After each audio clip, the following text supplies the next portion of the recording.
Howdy y'all, I'm Katz, and today we're doing a crochet along to make this cat hat inspired by Sailor Moon. I'm super excited to bring this to you. I've been working on this pattern for a while and I think you're really going to enjoy it.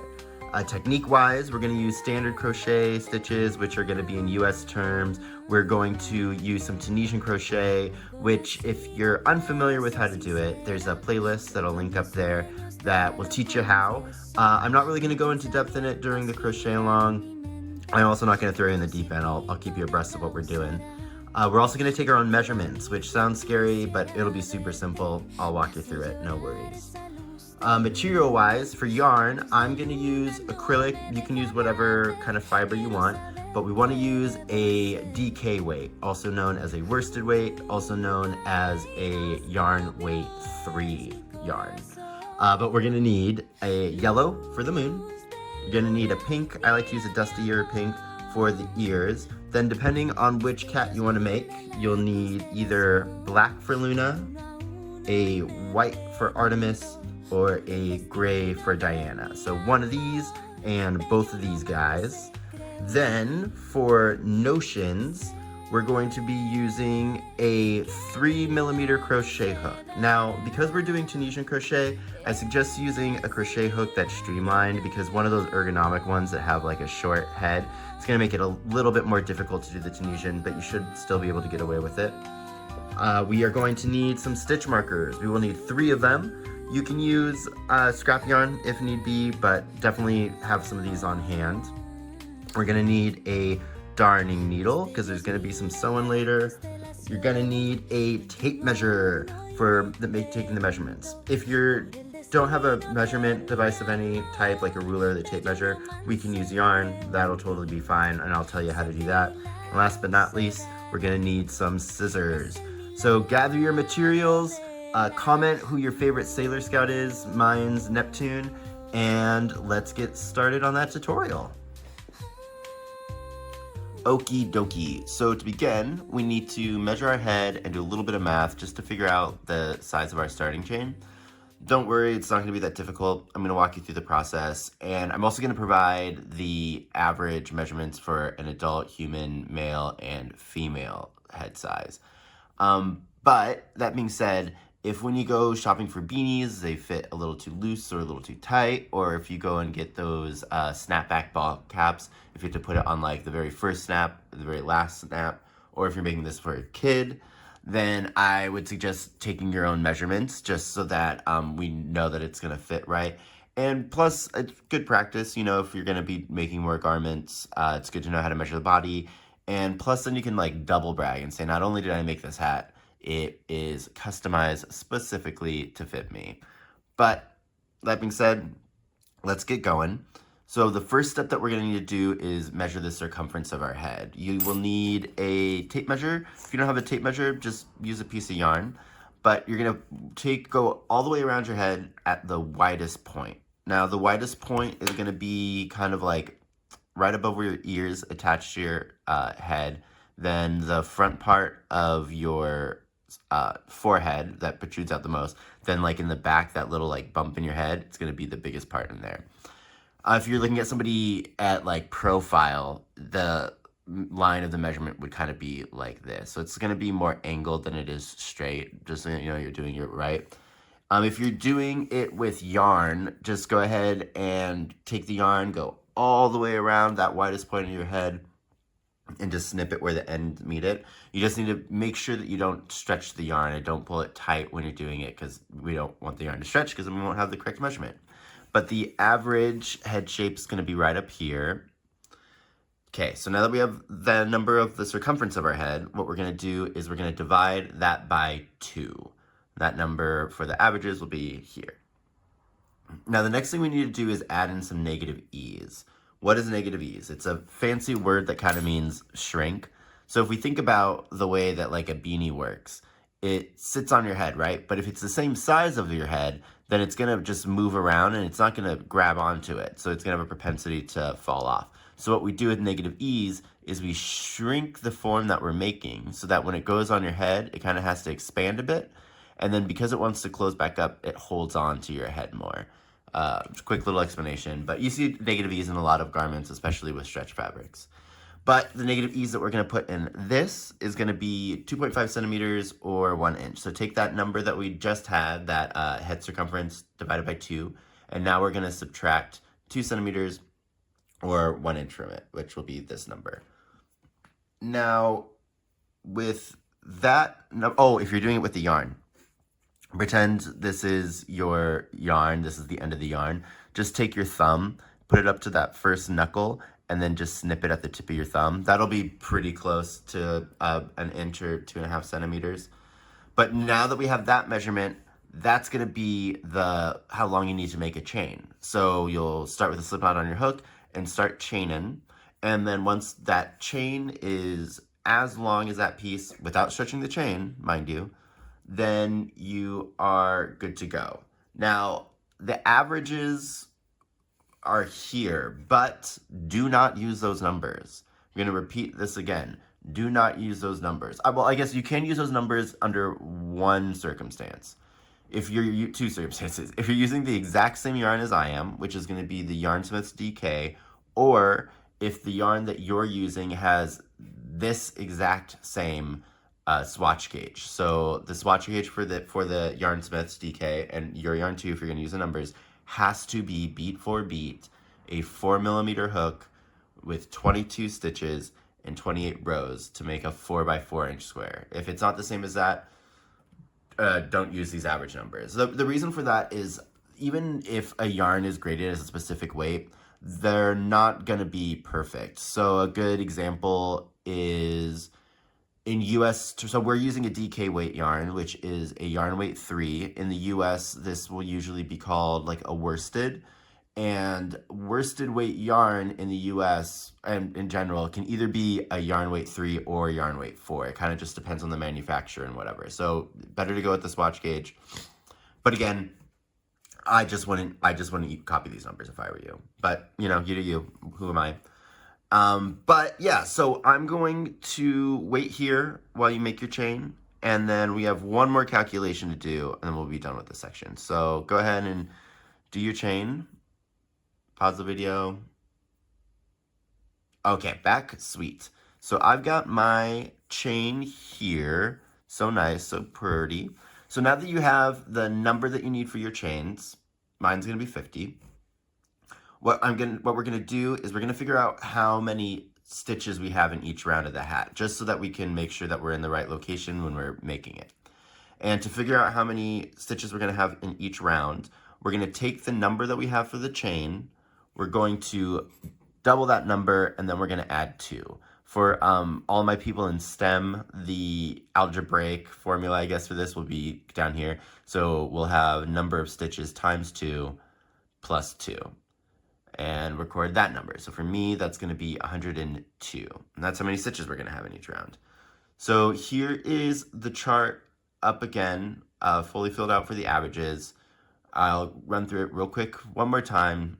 We have the circumference of our head, that number divided by 2, that number subtracted by 2.5 centimeters or 1 inch, then the number of chains to reach that length, then our number of chains times 2 and plus 2 to figure out the number of stitches in our round. We did it. All right, so I'm gonna go away, come back, and we'll start making this cute little hat.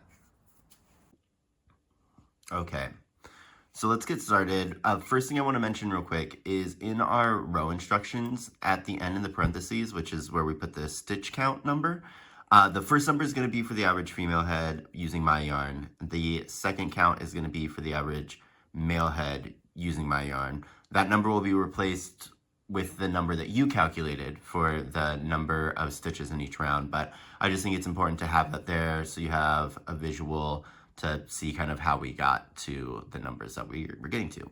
But let's get started. So with our chain on our hook, we're going to do one more chain.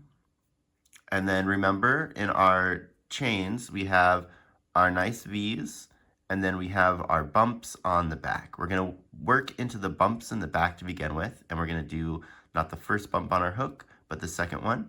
And we're going to do a stitch called a stacked single crochet. This stitch kind of mimics a double crochet, but I think it just looks nicer. So what I'm going to do is I'm going to skip that first chain and go into this second bump and just do a single crochet. So yarn over, pull through, yarn over, pull through 2. Now to complete the stacked, do you see how this single crochet kind of has 2 legs on it? One on the right, one on the left. We're going to go into this leg on the left. Just get right in there. Do that again so you can see. So we got the 2 legs. I'm going to go into that left leg. And it's going to be nice and easy. So nice, so easy. I'm just going to use my finger. Got in there. Now we're just going to do another single crochet right in there. So yarn over, pull through 2, yarn over, pull through 1, yarn over, pull through 2. And there we go. So that's our stacked single crochets. Get it? We stacked a single crochet on top of each other. So go ahead and mark the top of that stacked crochet, which is going to be the stitch that we just made, that top right there, not the single crochet on the bottom. Okay, perfect. So we got our first stitch in. Now our next stitch is going to be a double crochet, but it's going to be in that same chain space that we just worked into, or I guess back bump. So we're going to yarn over, go through, and do our double crochet. Perfect. So now we have 2 stitches in that same bump. And we're going to mark that stitch. We're going to mark that stitch because we're going to be working into it when we come back around, and it's going to be hard to find. So we're just going to mark it. It's going to make it easier for us. Now, the rest of this is going to be pretty simple. All we're going to do is double crochets into each one of those bumps. So I'm going to go into my next stitch, do a double crochet, and then keep on going with this double crochet. Now, I'm going to continue to do these off camera because I doubt you want to watch me do 50 double crochets.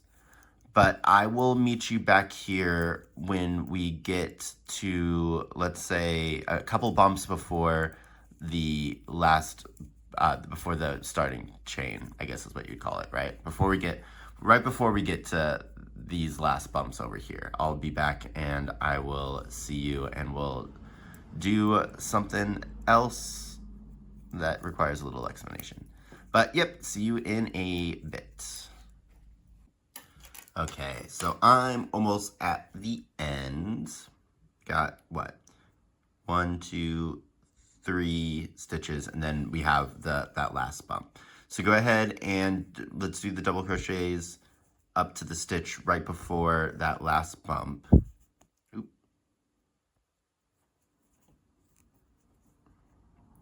Boop-a-doo. Hope you guys are having a good day today. I'm filming this in the morning, so I just woke up, having my coffee as we film. A lovely way to start the day. Okay, so I've got that last bump right there. Now we're gonna put 3 double crochets into that space. So we all know how to do a double crochet. We yarn over, we go into that bump. These bumps are always the hardest to work into, I swear. Okay, then yarn over, pull through 2, pull through 2. So that's 1. That's 2E. And that is a 3E. Okay, so pull this close. I've got 1, 2, 3 double crochets in that same chain space. Now, we'll need 1 more stitch marker, I know, but we need it to kind of orient ourselves. So I'm going to put that in that second double crochet that I did. So no matter which way you want to count, it's going to be that 1 in the middle. Let's go ahead and mark that. Okay, now to continue this, you might have noticed that we had doubled our starting chain. That's because we're going to work into the backs of these chains. So do you see how we have the V's of the chain still preserved? We're going to work in those, and we're going to make sure that we go through both loops of those chains when we're working back. And we're going to try to encase our tail as we go. It just makes it easier for sewing. So to find that first stitch that we need to do, if we kind of think about these 3 stitches that we just did, that first one is going to be in the bump side. This second one is kind of like our corner, is going to be at the side of our hat. Then this third one is the one that we worked in the V side. So if we look at the top right here, that tiny V right there, it's kind of hard to see. Let's see if I can kind of pull it out a little bit more. See that tiny little V? It's like right next to the knot. That is going to be technically the V that we just worked into. So our next stitch is going to be this V right here. So maybe from this angle, we have our knot, we have that tiny little V, and then we have the V that we want to work into. So it's that V that we're going to go into. So I'm going to go ahead and insert my hook into that V. Maybe let's look at where it is on this side. So if I kind of get this tail out of the way, if we look at this, we can kind of see that those 3 stitches are going into here, and that stitch looks fairly large and is kind of like all of that, right? That's where those 3 are. So we don't want any of that. I want to come over here to this one right there. I don't know which one was easier, but you do. All right, so I'm going to yarn over. We're going to put double crochets into all of these and put the tail over my hook to kind of encase it as I go. And there we go. So there's my first one. It might seem like it's a little big or a little gappy, but don't worry, as we work the hat, it's gonna work itself out. And then we'll just go into our next stitch, which will be right here. I'm going through both of those V's, putting the yarn tail over my hook to encase it, and completing my double crochet. Okay. And yeah, we're just going to keep on keeping on all the way down our the backs of these chains. Now we'll do the same thing. I'm going to go away for a sec, continue these double crochets. I will see you on the other side, and let's meet right before we hit that stitch marker that we put in the starting chain. Alrighty. I'll see you in a second. Okay, and I'm back just a few stitches away from that stitch marker. So let's work up to that stitch marker real quick. Bloop, bloop, bloop, bloop, bloop, bloop, bloop, bloop, bloop. Bleep, bleep, blop, bloop, bloop, bloop. Okay. Now, like I said before, I'm going to show you the reason that we marked it. It's kind of hard to figure out which stitch we're supposed to go into, right? That stacked is there, but that's kind of wonky. So yeah, we'll undo that and put a double crochet into there, and then we're going to mark this double crochet for later too. Oh, that was messy. Okay. Sweet, so let's just throw that stitch marker just right back into it. And there we go. We need to join, but that's pretty much the first round. So you should have something that looks kind of like a little SE tube thing, right? We worked one way around that chain, and then we double backed and came all the way back. Now, we're going to count just to make sure that we're in the right spot, because we want to make sure that we're starting well. In between these 2 stitch markers, that should be the same amount of stitches as your starting chain. So for me, that's going to be 50. For you, it might be something different, but let's go ahead and give those a count. So we're not counting the one that's marked. Forget that one, but we'll start at the next one. So 1, 2, 3, 4, 5, 6, 7, 8, 9, 10, 11, 12, 13, 14, 15, 16, 17, 18, 19, 20, 21, 22, 23, 24, 25, 26, 27, 28, 29, 30, 31, 32, 33, 34, 35, 36, 37, 38, 39, 40, 41, 42, 43, 44, 45, 46, 47, 48, 49, 50. Awesome. So I'm at 50, and then this middle one that we marked, that one is, again, our middle one. So if we go, don't count that stitch, and we want to be extra double sure, we count from here all the way over, including that stitch, and that should be 50 as well. I'm going to break the movie magic because I already counted it. I know that it's 50, but count yours just to make sure. And then once we have that, let's join our rounds. Okay, so I'm going to take out the stitch marker and I'm going to do a slip stitch join. So I'm just going to go into that stitch and pull up a loop and then just continue pulling. It's basically like doing a slip stitch. All right, now every single round from here on out is going to be exactly the same. So we're going to chain one, then in the same stitch that we joined in, so this stitch right here, we're going to do a stacked single crochet. So I'm going to go in, yarn over, pull up a loop, yarn over, pull through two, and then I got that single crochet on there. Remember, we have these two legs of the single crochet, and to do the stacked, I'm going to go into this left leg, just like that, and I'm just going to do another single crochet. Perfect. And there is our stacked single crochet. I'm going to mark that single crochet. We can actually, since we counted, we don't need this stitch marker here anymore, so we can get rid of that. All right, and then after we do our stacked single crochet for the round, we're just gonna go all the way around doing double crochets. Now, these kind of like corners, the stitches can get kind of bigger just because we stretched them a little bit to kind of fit them in there. Same thing on this side. Do you see that? That one's huge. Just be a little bit mindful of that. Your total stitch count is going to be the stitch count that we wrote down. So just one double crochet in each stitch, in each stitch all the way around.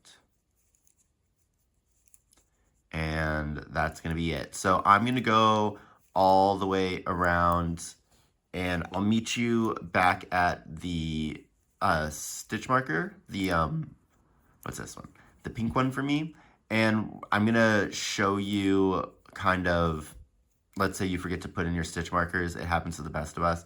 I'm going to show you kind of how to identify where our stitches is, because this isn't as easy as it was like with the Pokeball one, where it's all just single crochets and whatnot. But yeah, continue your double crochet journey, and I will see you at that stitch marker. All right, hey. Okie dokie, so I'm back. I'm almost to the end here. I'm going to put in just one more stitch, and then we'll do all the stuff that I talked to you about. Okay, so a couple things that I want to mention. The ends, like the little corners, are gonna cup up like that. That's completely normal. We're essentially creating a corner because once this is out, if you notice, it's starting to kind of turn down. So we want that. That's happening at the front and at the beginning and the end for me. And now let's look at what this is gonna look like without the stitch markers in it. Okay, so if we kind of examine this, I have one more stitch, then the stitch that my stitch marker's in, and that's where I would stop my double crochets and join up here. But in between here, it looks like we have a few stitches. So let's break those down. I'll use this kind of as a pointer. So this is our last stitch. This next V is going to be our join. Then this little tiny one right here is going to be the chain that we make at the beginning of the round. Then this first V is like the V of the first single crochet for the stacked, and then that second one is the stitch that is the top of our stacked. So let's go through those again. We have the stitch from our last round, then we have our join, our chain, first part of the stacked, second part of the stacked. So the best way to kind of orient yourself when you're going around is we can kind of tell when we're getting to the end because we're getting to where it's starting to curve, right? So if you can find where that tiny chain stitch is, then you'll know that, okay, cool, so this is the join, this one's gonna be our last stitch, and then if we go the other way, you'll be like, okay, that's the first of the stacked, there's the second of the stacked. And that's the way that you're gonna find those. So let's try that without our stitch markers in. So I forgot where my stitch markers are, but I know that I'm getting to the end. You know, it looks like there's a lot of stitches there, but we went over it. I know I'm getting to the end. So if I look really close, I have right there that tiny little chain. So that must be our join, which means that this one right here is our last stitch. Remember? So that's the chain, there's a join, that's gonna be our last stitch. So I need 2 more double crochets. So we'll throw those in there. And because we learn from our mistakes, I'm gonna go ahead and mark that last one, now that I know that it's the correct last one. Throw that in there. And then we need to figure out where we're gonna join. So I know that that's our first join stitch. That little one is our chain. There's the first leg of the stacked. Here's the second one of the stacked. That's the one that I'm gonna wanna go into. So we'll go into there, do our join, which is essentially just a slip stitch, maybe. Whoa. Oh, there we go. And pull through. And there we go. So that's how you'll figure those out. The other way that you could do it is the whole round is supposed to be whatever number you said it was, so you can try counting it. But I think counting the stitches like this is a little bit easier, because when you count the stitches in the round, sometimes you can change where your beginning and your ending are, which can be a big deal. But it's fine. Let me go ahead and put that stacked single in here. Remember, we're starting our rounds with the chain, then doing our stacked single crochet in the same space that we joined. And to do that, we do a single crochet, go into that left leg, and do another single crochet. Let's get that marked. Okay. Now, last little bit of chat before I let you loose is, how many rounds are we going to do? Well, again, that kind of depends on your head. So I designed this to fit kind of like a skull cap. So if you put the hat on, the opening should be just touching the tops of where your ears attached to your head. It should be like essentially just below that kind of like widest section of your head. That's the way that I designed it for the yarn that I'm using. And if you're using the average female and male, the average female one is going to be 13 rounds. The average male one is going to be 15 rounds. But yours may differ, so just as you're working, put the hat on as soon as the open edge just touches where your ears attach to your head, then you're good. But again, you know, this is art and it's your hat, so make it as slouchy as you want. If we're gonna look at this, and if you need to figure out how many rounds you have, we can see our double crochet stitches and like the lines between them. Just count how many you have. So 1, 2, 3, 4. Divide that number by 2, and that's how many rounds. So right now we have 2 rounds. But yeah, that's pretty much all you need to know for right now. So what we're gonna do is we're gonna continue going around with this same stitch pattern, where we do start our rounds with a chain, a stacked single, then however many double crochets in each stitch that we need, and then we're gonna join it. So do that until you reach the length of the hat that I described or that you want. And I'll see you once I'm doing the last round to join with you, because, you know, I'm gonna miss you. I'm gonna be gone for a couple of hours. All right, see you soon. All right, so 2 episodes of Black Mirror later, and here we are, almost finished up with the row, or the round. This is my last one. Speaking of which, what do you guys think of the new Black Mirror season? It seems like it's more heady. I don't know if it's better or worse, but it's good enough. I'm enjoying it, I guess. But let's see. So this is the last one, so I'm just gonna totally get rid of that stitch marker. Sweet. And then we just need to do our join. Get rid of that guy. And we're done. So after we do the join, we're just gonna do a chain to lock it in place. Seems good. And then make a little tail, grab our scissors, and we're good. Cool. So now you should have something that looks like this. This is gonna be the base of the hat, and we're gonna continue working with this, but first we got to make that little moon patch. So I will see you and we'll get going on the moon. All right, I wanted to record this step separate just because it's important. So before we even start doing the moon patch, go ahead and take a length of whatever color you made your hat in. For me, that's gonna be the gray, and cut it at about like, I don't know, 8 inches, 20 centimeters. We're gonna use this to attach the patch to the hat. After we're done working the patch, we're gonna leave the skein attached to it and then continue to work the brim right off of it.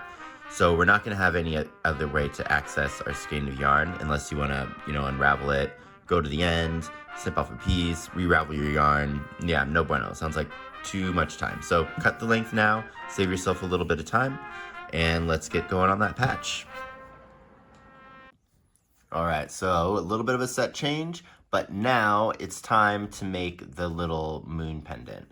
Now this is gonna be worked pretty much like a granny square, but we're gonna mess around with the stitch heights in order to create the nice little crescent moon. There's a lot of moving parts, so I'm gonna do this whole section with you, just so that you can have a good visual reference of what we're doing. So we're gonna start off with a magic ring with 8 single crochets in it. There's a detailed guide on how to do a magic ring on the channel. I'll put a little card up there. But we're gonna wrap the yarn over our finger, go in, pull up a loop. I almost lost it. And chain 1, and then we're just gonna do 8 single crochets into this bad boy. So 1, 2, 3, let me get a better hold of this. 3, 4, 5, 6, 7, 7, and 8. Okie dokie. So we'll pull that to tighten it up, and then we're gonna join it together. I always just usually count mine to find the stitch, so I've got what, 1, 2, 3, 4, 5, 6, 7, and 8. So we'll put our join stitch into that one. Nice. So yarn over, pull through. Okay. So now our next section is going to be increases that we're going to work as split stitches. So that's where the top of the stitch is a different color than the bottom of the stitch. There's also a tutorial on the channel over here on how to do that. But I'll show you how to do like a couple pretty quickly, and then I'll just go on from there. All right, so to start it off, we need to make sure that the tops of our stitches are gonna be yellow. So we're gonna start the chain of this round 2, with a chain in yellow. And now we'll just hold those out of the way, tighten up the gray a little bit, tighten up that yellow a little bit, and let's get going. So we're gonna do 5 split stitch increases, and we're doing invisible increases. So our first stitch is going to go into the front loop, and then our next stitch of the increase will go through both loops. So I'll show you what that looks like. So remember, we're working into the same join stitch, so this one right here that the yarn's coming out of already. So I'm gonna go in there, the front loop only, whoop. Gonna do a stitch in my gray, yarn over, pull through in the gray for the split stitch, drop the gray, pick up the yellow, and then I'm gonna finish the stitch in the yellow, drop the yellow, pick up the gray, and go through both stitches, and yarn over, pull through, drop the gray, pick up the yellow, and finish the stitch off. So there is our first increase, and let's do our next one. So again, going front loop first, going up through there, then I'm dropping the yellow, picking up the gray, yarning over, pulling through, dropping the gray, picking up the yellow, yarning over, and pulling through. Then for our second part of our increase, I'm gonna go through both. Oh, only got one there. Going through both. Then I'm gonna drop the yellow, pick up the gray, yarn over, pull through a stitch, then drop the gray, pick up the yellow, and yarn over and pull through a stitch. So there's our second one. So 1, 2, 3, 4. These are gonna look a little cattywampus, but don't worry about it. It'll fix itself up when we do the next round. So let's go ahead and finish these off. I need 3 more sets of these. And you'll notice that we didn't carry the tail for the yellow in this section. And that's just because with these split stitches, when you carry another yarn underneath it, the yarn really does tend to show through, and we don't really want that. So we're just gonna let it hang out over there, and we'll weave it in at the end. So there's our third one. And then our fourth one.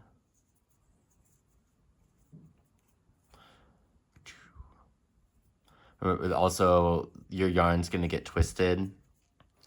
And depending on whether or not you have favor with the yarn gods is gonna kind of determine when you can, if you're gonna need, oops, nope, drop the yellow, pick up the gray, I put them.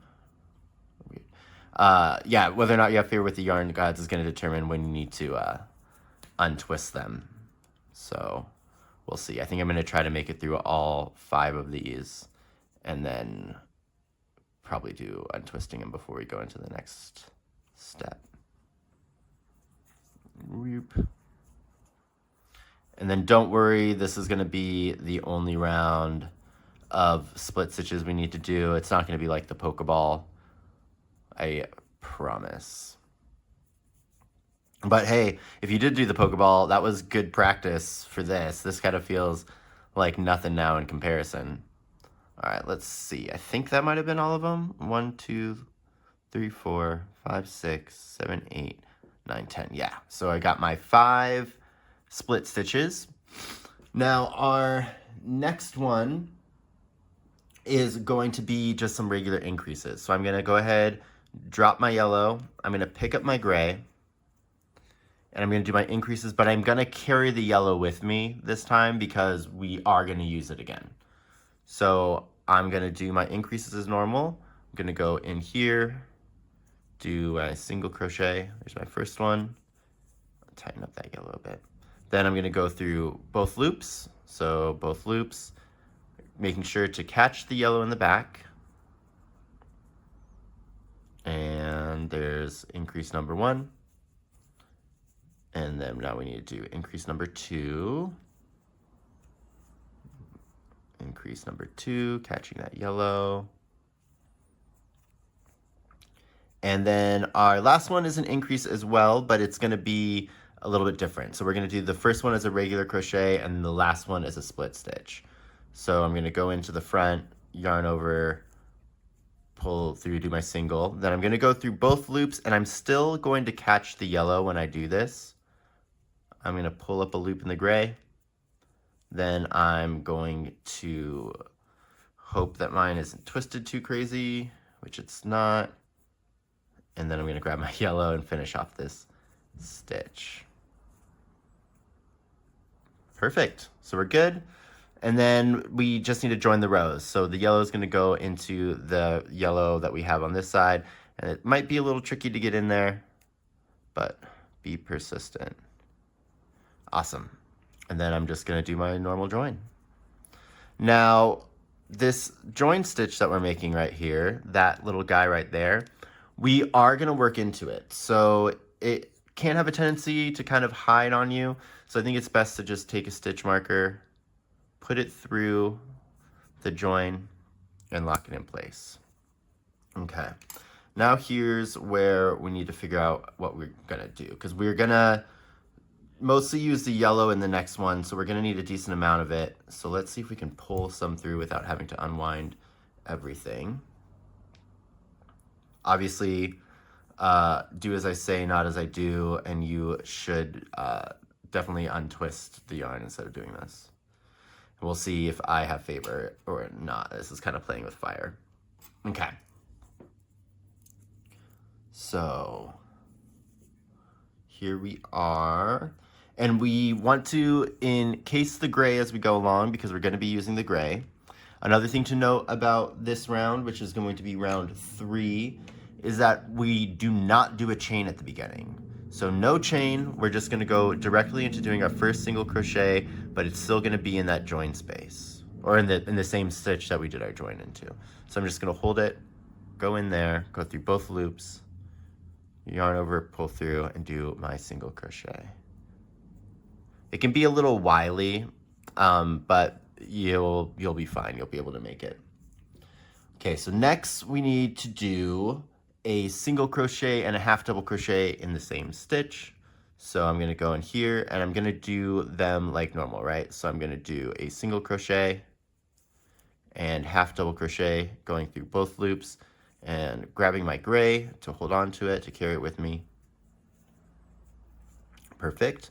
Our next stitch is gonna be just a regular half double crochet. So I'm gonna go into my next stitch and do my half double, catching my gray. Whoop. Perfect. Now we do a increase, but we do the increase as double crochets. So I'm gonna yarn over, go through the front loop, yarn over, pull through 2, pull through 2. Then my increase, go through both loops, catching my gray. Yarn over, pull through 2, pull through 2. Now I need to do one more of those double crochet increases. So blam, blam, blam, blam. And then go through both loops. Maybe, yep, got it. Pick up my gray. Bam, bam. Now we're gonna do a increase, but with treble crochets, which is a stitch that I hardly use. So if you don't know it, you're just gonna do it almost like a double, but you're gonna wrap your yarn twice. So I'm gonna yarn over again. Then do my increase as normal. So I'm gonna go through that front loop, yarn over, pull through, and then kind of think of it like a double crochet, yarn over, pull through 2, yarn over, pull through 2, yarn over, pull through 2. And that's your treble. So let's do another one of those, yarning over twice, going through both loops, picking up my gray, pulling through, yarn over 2, yarn over 2, yarn over 2. All right, so this one's a mirror, so I'm just gonna do this one over here. We're gonna do increase of double crochets. So there's the first one, then the second one. Now I'm gonna do another one of those. So a double crochet increase. Ooh. I don't know if you can hear this, but it sounds like my room, or not a roommate, but like the people below us are listening to like old-timey show tunes. I don't know if the camera's picking it up, but it's very entertaining. They've been on a musical journey today, I tell you what. They started with like Daft Punk and now we're here. All right, so that is our second double crochet increase. So now we do a half double crochet. Wow. Okay. So half double crochet, yarn over, pull through 2. Then we do our increase, but 2 different stitches. So I'm gonna start with a half double crochet. And then I'm gonna do a single crochet, making sure I pick up both of those loops. I don't know if you can see that, and my gray. And now I'm just gonna end it with a single crochet, picking up that gray. Okay, so now the last thing that we have to do is our join stitch. And the way that the join's gonna work is we're actually gonna pull through with the gray. So our next stitch is this little gray guy. So I'm gonna go into it, I'm gonna drop my yellow, I'm gonna pick up my gray, praying to the yarn gods, and then I'm going to do my pull through in that gray color. So go through that loop, and there we go, we got our join. Now we are gonna work into that join stitch, so I would say, same story as the first one. Let's go ahead and take another stitch marker and just mark that guy so we don't lose it. All right, so at this point, we've got the moon pretty much on there. Let's go ahead and you can cut that yellow. Leave a little bit of a tail just so that you have something to work over or weave in, whatever you prefer. I'm gonna work over it, encasing it. And let's hope that we can get this undone. So where's the tail end of this yellow? There we go. And then great. So the trick to this is to try to figure out how to straighten them out, and then you kind of just pull it through and hope and pray. If you're closer to like where this little bundle is and you kind of hold it, you have a better chance of making it out alive. And we did it. Okay. So you might have noticed that that round didn't actually go all the way across, but that's good. We wanted that because now we'll just incorporate those stitches into the next one and we'll be able to change the height of it so that this will all act as like one full circle now. And to start off this one, round 4, we are going to do a chain. So I'm going to do my chain, and like normal, we're going to work in the same stitch that we just joined into. So it's going to be that little guy right there. And I'm going to do a single crochet. Ooh, maybe. Okay.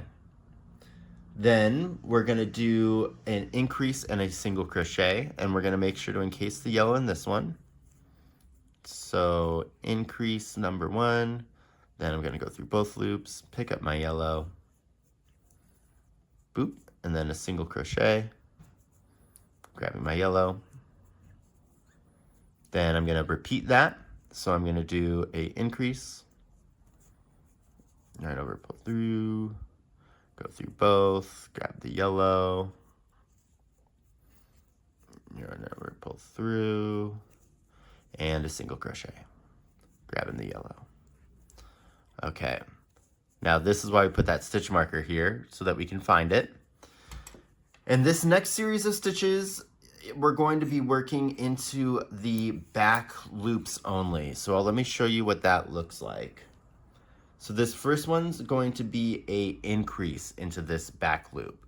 So we have the V from our join, right? Both of those. I'm going to go directly inside that stitch and pick up that little back loop right there.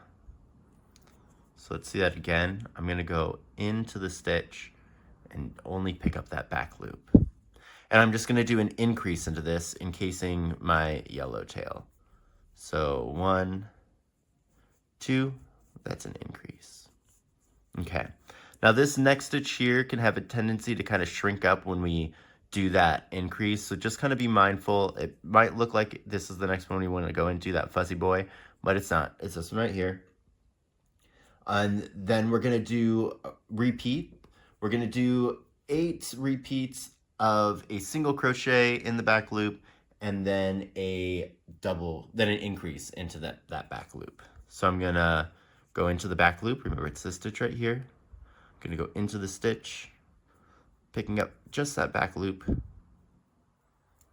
Yeah, there we go. And I'm going to, we'll do this will be the last time that I carry this. I'm going to yarn over, pull through. So that's our single crochet. Then I'm going to go into the next one and I'm going to do an increase. And then I'm going to repeat that pattern 7 more times. So remember, we're going back loops only, going in here, doing a single. Then I'm going to go into my next one and I'm going to do an increase. Okay. And yeah, so let's just repeat that. The reason that we're going into the back loops here is kind of twofold. So let me show you. When we do these back loop single crochets, that front loop is still there, so it creates this nice little line. And I was thinking when I was doing the pattern testing of doing more split stitches when we do the moon, just to make it so that it's a super clean look like how it is in the front. But then it made the moon look too small. So I think that this, creating that little outline essentially around the moon, really helps to make it look more delineated from the rest of the patch. Sorry, I only picked up, it looks like I split the yarn over there. I didn't like it. Okay, so where was I? That was an increase, then I got a single. So increase, single, increase, single,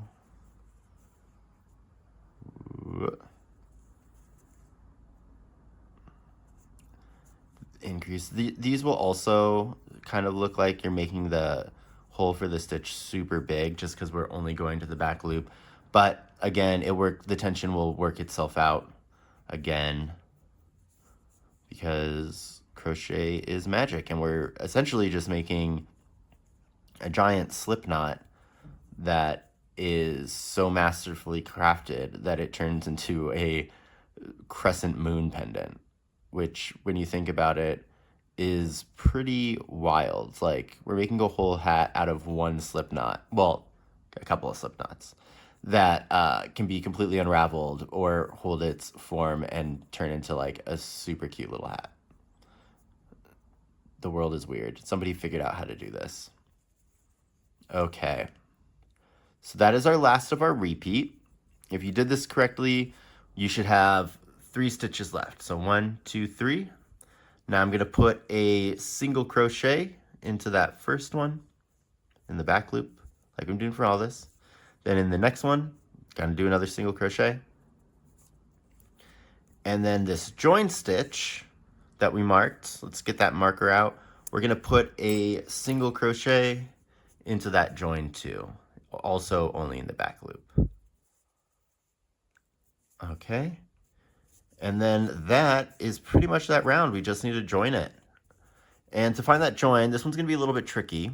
So that first stitch right there that's coming out is our chain. That next one is the top of that single crochet that we did. So again, if let's mess this up. So if you were gonna be looking at yours, let's see, let's pull this apart. That first thing right there is gonna be that chain one we did to start the round. That guy right there is gonna be our first stitch. So I'm gonna go into our first stitch and I'm gonna yarn over and pull up my loop, and there's my join. Now this might look a little janky like how mine is, but it's going to get pulled into place when we do our next round. And for that next round, we're going to start by chaining 1 and working into that same space that we joined into. We're gonna do a stacked single crochet. So let's go in there, boop, boop, doop. There's our first single crochet, and we remember from last time that to finish off the stack, we're gonna go into that leg without splitting our yarn and yarn over, pull through, finish off our single crochet, and then mark it, because that's gonna be our first stitch of the round. Okay. And now we're doing the round that's gonna turn this into a square. So in our next stitch, we're gonna do a half double crochet.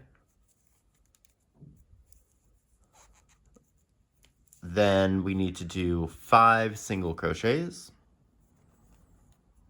So that's 1,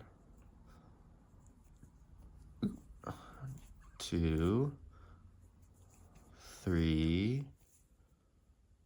4, and 5. Then you guessed it, a half double crochet. That was half double crochet, and a double crochet. Okay, so now we need to do a chain for our corner, but we're not going to skip any stitches. We're going to go directly into that next stitch, and we're going to do a double crochet, and we're going to essentially just repeat the pattern we did. So double crochet, half double crochet, half double crochet, 5 single crochets, 1, 2, 3, 4, 5, half double crochet, 1, double crochet. Oh, that was a double crochet. I wanted a half double, didn't I? Let's undo that. Half double crochet.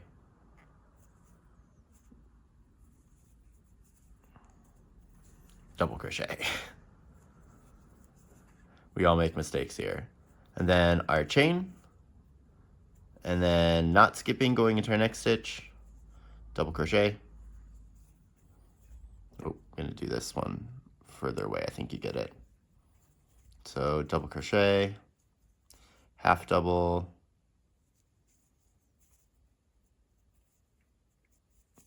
five singles, 1, 2, 3, 4, and 5. And that's right, another half double.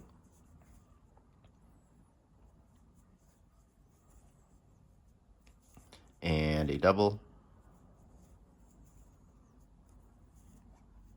Chain. And then into the next one, we're going to do a double crochet. Whoop. Then a half double crochet.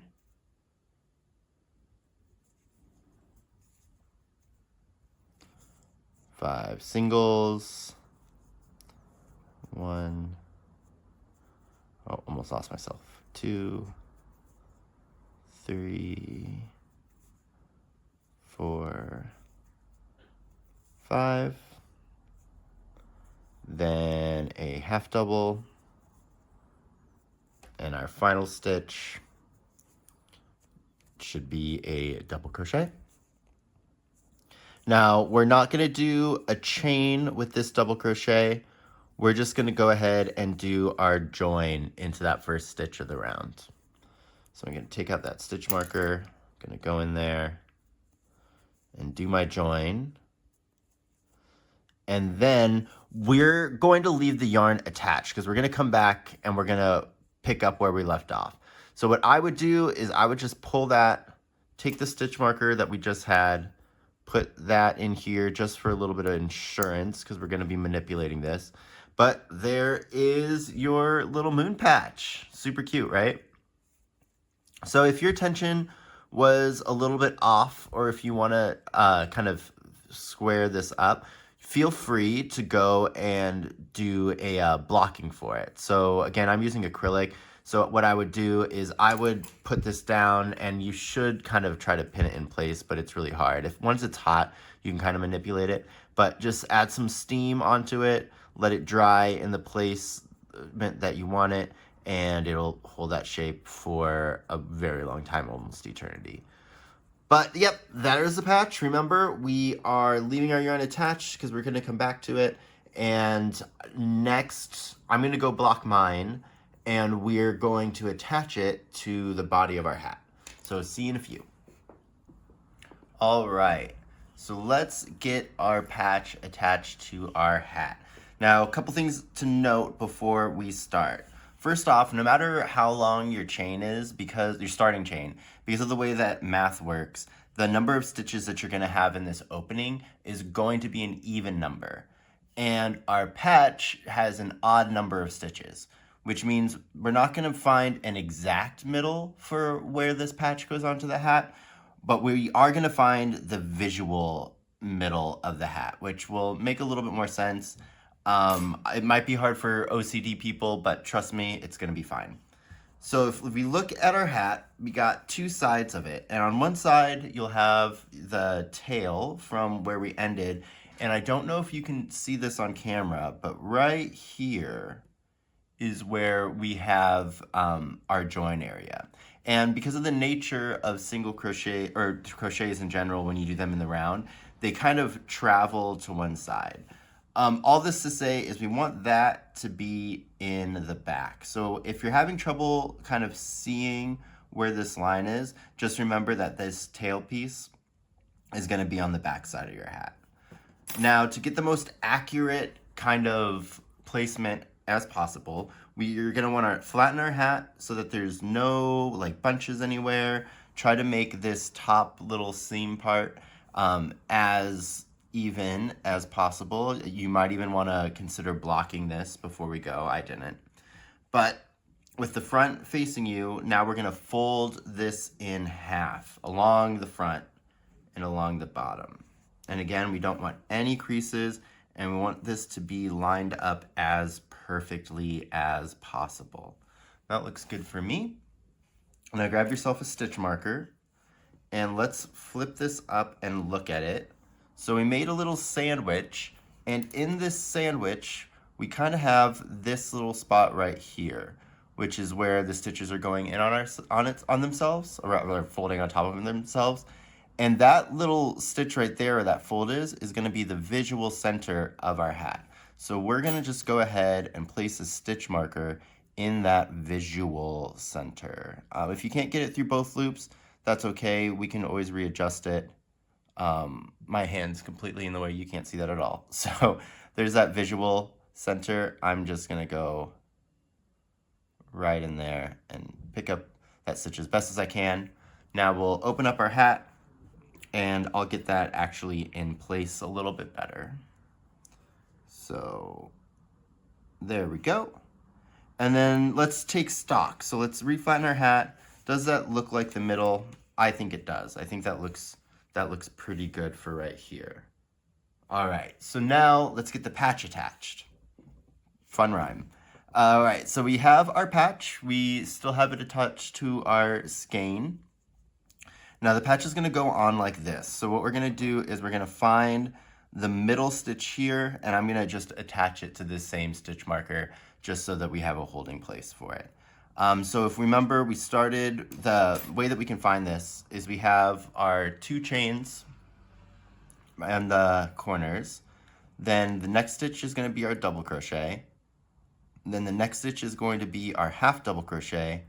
And then we have 5 single crochets, right? So 1, 2, 3, 4, and that stitch that I'm not touching, that one's gonna be our middle.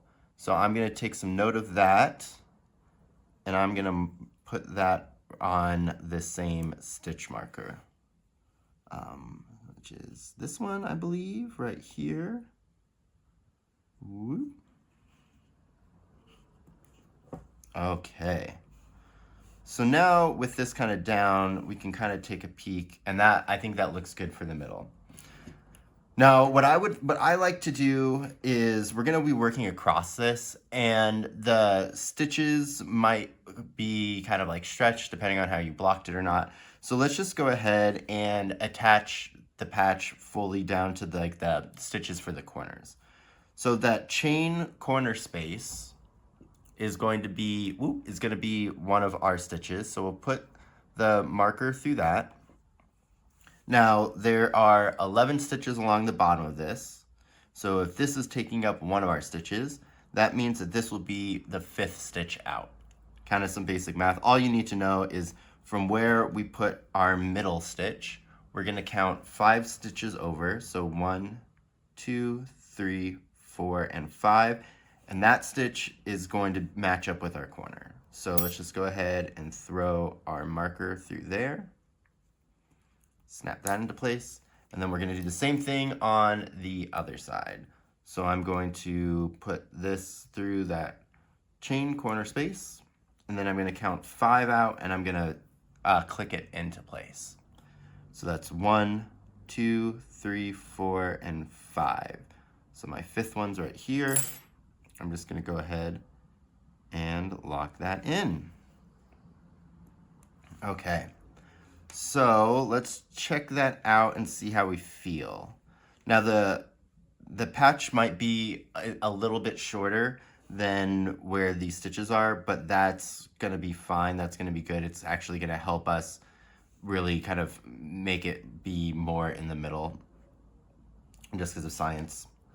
And now we're gonna attach it. So remember how I said to cut that string beforehand, that yarn beforehand? Now is when we're gonna use it. So let's go ahead and grab that piece of yarn and our hook, and we're going to attach this bad boy. So because we already did the work and we know where all of these corresponding stitches are, I'm gonna start by working into this first one. So let's put our hook into the chain space. And then for this, we're gonna go into only the front loop of the hat. I'm keeping the stitch marker in there just so that we make sure that we don't lose it. But once I'm in, I'm just gonna take the stitch marker out. All right, so stitch marker removed. Now I'm gonna take that yarn. I'm gonna leave a little bit of a tail so that we have something to work over later, or sew in, whatever you prefer. And I'm gonna pull up a loop.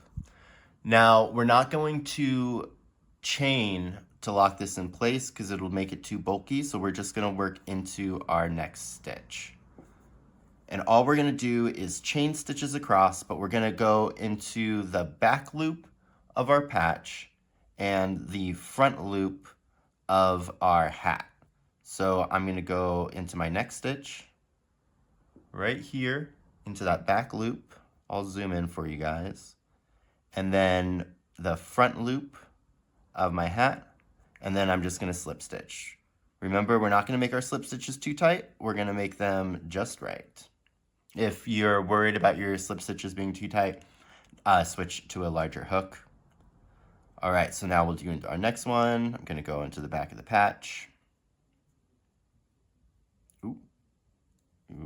Got it, back loop of the patch. And then the front loop of the hat. Slip stitch.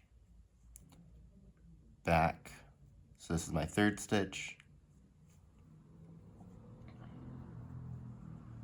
And then my fourth one. The reason that this is gonna be 4 instead of 5 is because we pulled up in our first. So our first one is our pull up, then we have the 4 stitches, which completes those 5 that be on the side. So I'm in the middle. I'm gonna go ahead and take this stitch marker out. So I'm gonna go into the back of my patch and the front of my hat. Yarn over, boop, boop. Then onto our next one. There we go. There we go. Then our next one. So if you kind of notice here, mine's starting to kind of get a little bit off kilter, but that's okay. We know that the stitches are lined up because we counted them out, and they will stretch to fit themselves in place. Remember, we're making a stretchy fabric garment, so it's gonna be happy to stretch for us. Okay, my second to last one. And I know I did it right because my next stitch is going into where I did my stitch marker. And this one is gonna be in that chain space. So we're just gonna go through the chain space. I'm gonna just take this out because we were lined up. So we're gonna go into the chain space, but we're still just gonna go through the front loop. And then yarn over and make our slip stitch. And that's our last one. So just go ahead and pull the yarn through. Don't worry, it's gonna stay in place for you. And if we reorient this, we have our patch attached. If you like it, like the placement, which let me see, we'll kind of mess it up a bit. I think that looks good for us right here. Now is the time though, if you don't like the placement, to kind of fiddle around, maybe move it over a stitch or one side or the other, but I'm happy. So let me reset up the shots for showing you how to stitch, and we're gonna put the ribbing on, which is going to be fun and exciting, I assure you. All right, in a bit. All right, welcome back to Stitch View. So we've got our patch attached. The next thing that we need to do is work our ribbing. Now the ribbing is important because it's gonna add some structural integrity. So if we look at this completed one, this right here is the ribbing. And what it does is it stretches a lot, but snaps back to its original shape. And it's really good to put on hats and sweaters and stuff because on those little stretchy areas, because of how much they get stretched out, they tend to wear out pretty quick, but the ribbing is a lot stronger at holding its stretch. So we want that for sure. And the type that we're gonna do is slip stitch ribbing. So remember in like a previous video, I said we're gonna get the opportunity to practice our slip stitches. This is that opportunity. Now, if you work really, really tight, it's probably gonna be best to go up a hook size. Now, I would suggest keeping with the same hook size. I'll show you a little trick that I used when I started to do slip stitches to kind of not make them too tight. But it's a good skill to develop because there's going to be some other crochet stuff in the future that you don't want to be switching hook sizes all the time because it can really mess up the overall stitch size that you have. So your choice, you know, I'm not your real dad, but let's get going. So I got my hook and I'm going to go back into the live loop that my patch had on it that we left on there, as if I was gonna start crocheting like normal again. So because I'm right-handed, I'm gonna go right to left. If you're left-handed, it'll be left to right, but let's go ahead and get in there. Now, the way that we're gonna get the ribbing effect is by only working into the back loops of our stitches. So I'll show you that up close when we get there. But to start our ribbing, we're going to chain 1 and turn our work. Now, remember we didn't do a chain space in our at the end of our patch rather. So we need to work into the join, and that's going to be a little bit tricky. So let me show you up here. Do you see that super small stitch? That's the join. So you'll be able to find it because we'll have this one that's on our hook, and then this next one is our join stitch. We want to go into the back loop of that. Again, it's going to be kind of tricky to get in there. I don't even know if I'm going to be able to get this on camera, but I'm going to go into that one right in there. I'm going to have to use my finger. So I'm trying to get this on camera for you guys, but I might. The struggle is real. The struggle is real.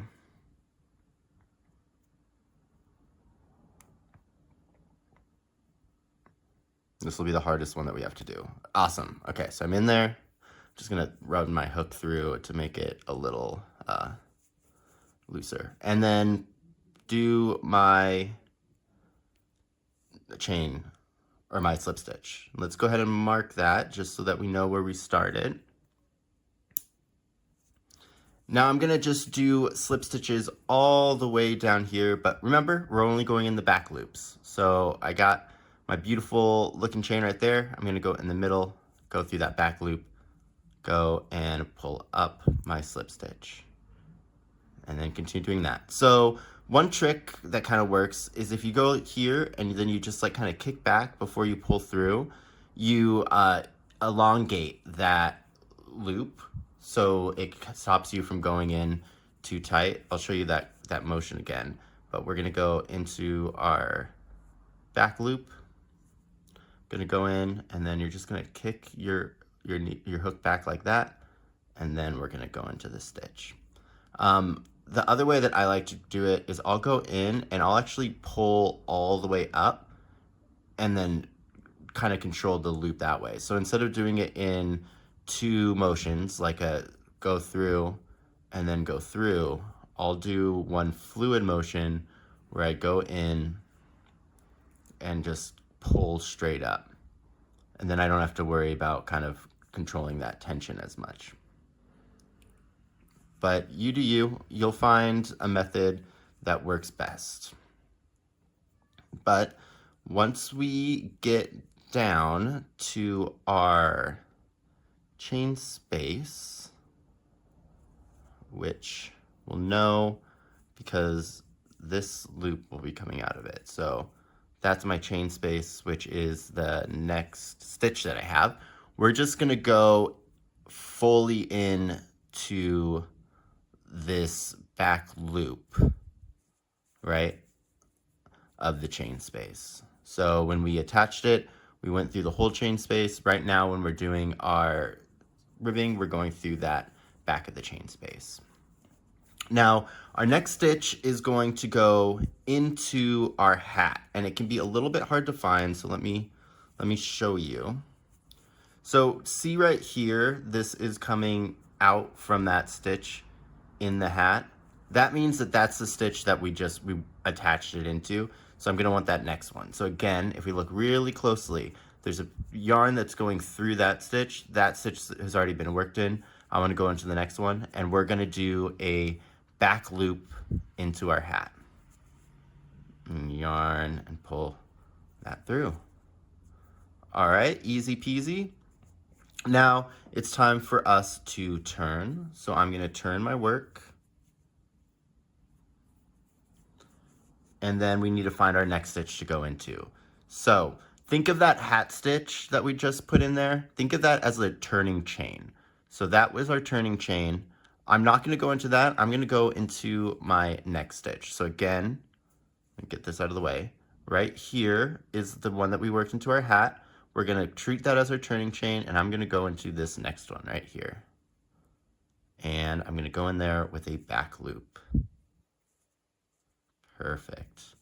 And now let's just work all the way back up, doing our back loops. And once we get to the top, we'll take that stitch marker out and chat about a few things. So this is why I said we're going to get a lot of practice, because we're going to go down and then we're going to go up, all in slip stitches. So let's go ahead and get this marker out.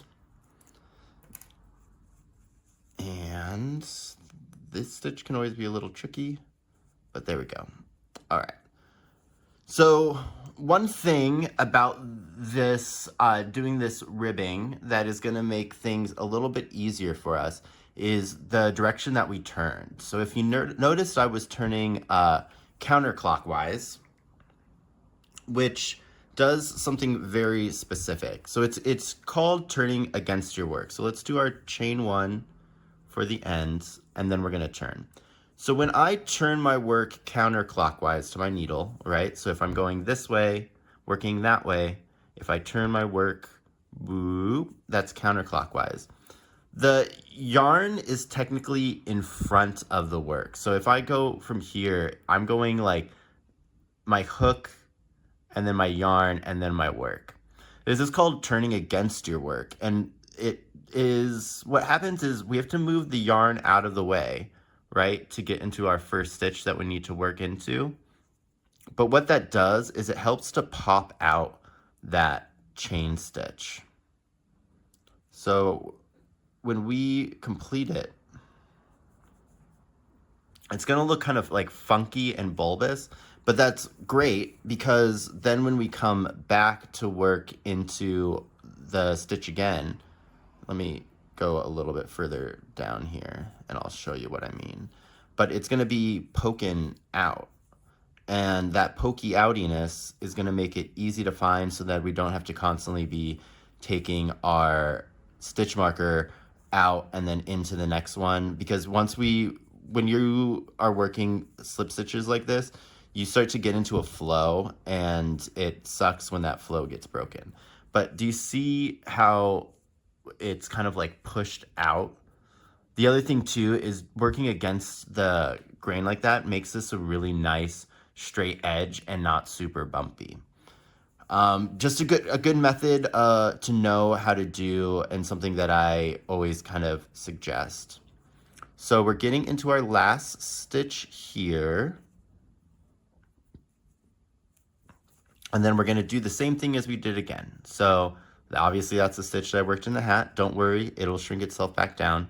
But I'm going to go into this back loop over here, and I'm going to yarn over, pull through. Then I'm going to turn against my work, right? So I'm turning counterclockwise because I'm right-handed. If you're left-handed, you would turn clockwise. And this is kind of a better example of seeing how that yarn is in front of our work. So now that's the chain that we just worked. Or that slip stitch we just worked. We're gonna treat that as if it was a turning chain, and I'm going to go into the back loop of the next stitch. The angle that I have to work in to like film this is insane. Okay, cool, got it. And go in. And the turning against your work at the bottom too is gonna help us just kind of push out that stitch so that it's easy to find. but this is all we're gonna do. So super, super simple, just kind of tedious, great practice for your slip stitches. I think a good kind of rule of thumb is if it feels like you're going into your stitches too tight, just go looser. So again, because we did that kind of turning against, this is pretty bulbous and it's super easy to find that and get into there. So just one more time so that we know how to do this. I'm gonna start the row by chaining one. I'm going to turn against my work or counterclockwise. I'm gonna work into the second chain for my hook, and I'm gonna put in a back loop slip stitch. It makes it harder to film turning against it, but it makes it nicer to work in. Now I'm gonna slip stitch all the way down. That'll be a total of 11 slip stitches. So 1, 2, 3, 4. Back loops, remember. 5. Oh. 6, 7, 8, 9, 10, and 11. Then I'm going to put one in the back loop of the hat,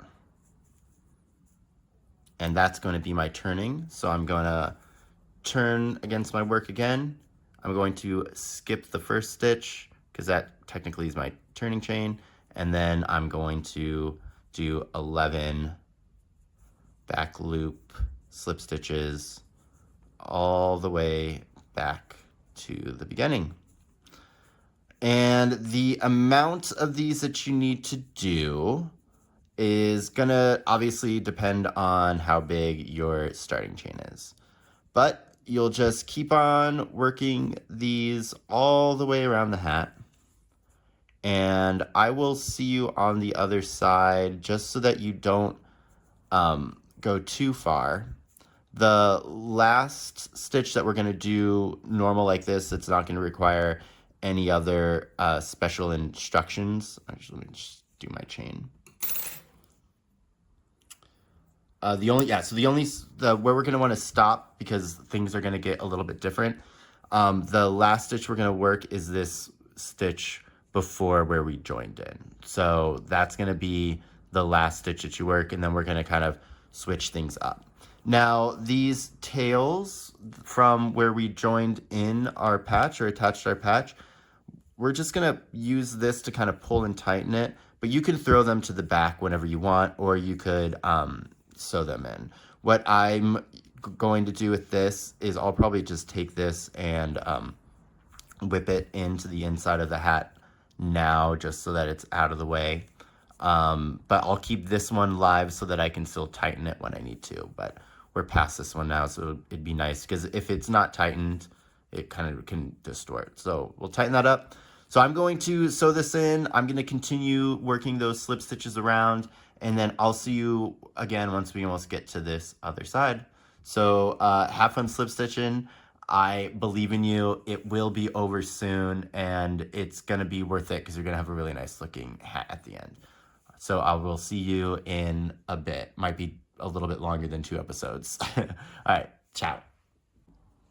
Hey, I fibbed. Hope your ribbon's going well. But I'm about to work into this stitch right before where our join was, and I thought I would just point something out. So let me go work into this stitch real quick just so that I can show you what I want to.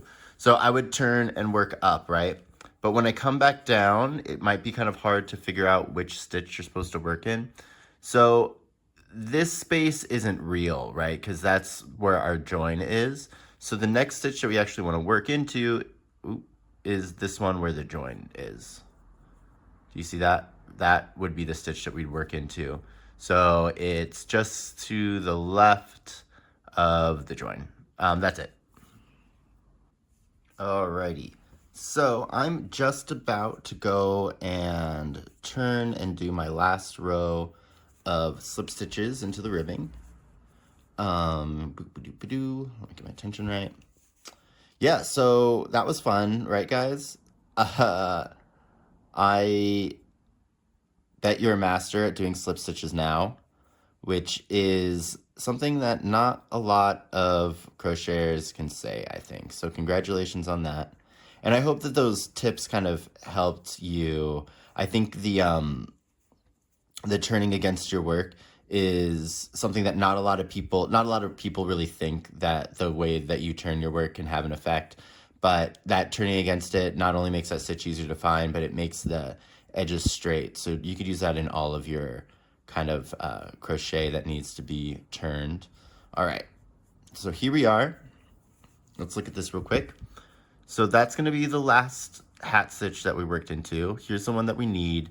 And then this janky looking corner is the one that we attach to. We can tell because if we look real close, we have some yarn going into it, and in the back, the tail's coming out of there. So let's just go ahead and work our slip stitch into the hat. Okay, now we need to line this up, and we're gonna work into the patch and into our ribbing at the same time. So to get it lined up, we're just gonna fold it in half and we're gonna work through it like this. But to start off, we're gonna kind of pick up these first stitches by themselves without the sandwich because it's a little bit easier.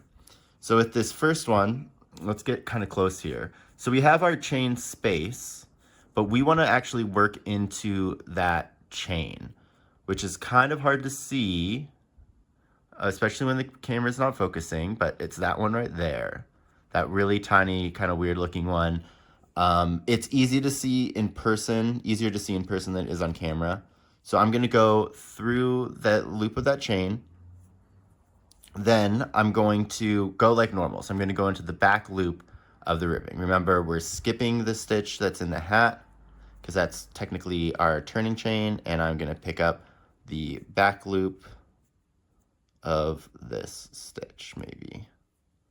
It's hard for me because I've got to work at a weird angle, but yours will be easier. Okay, so I'm in there, and then I'm just gonna do a slip stitch like normal. And then this stitch is gonna be tricky because everything here is gonna be really tight in this corner,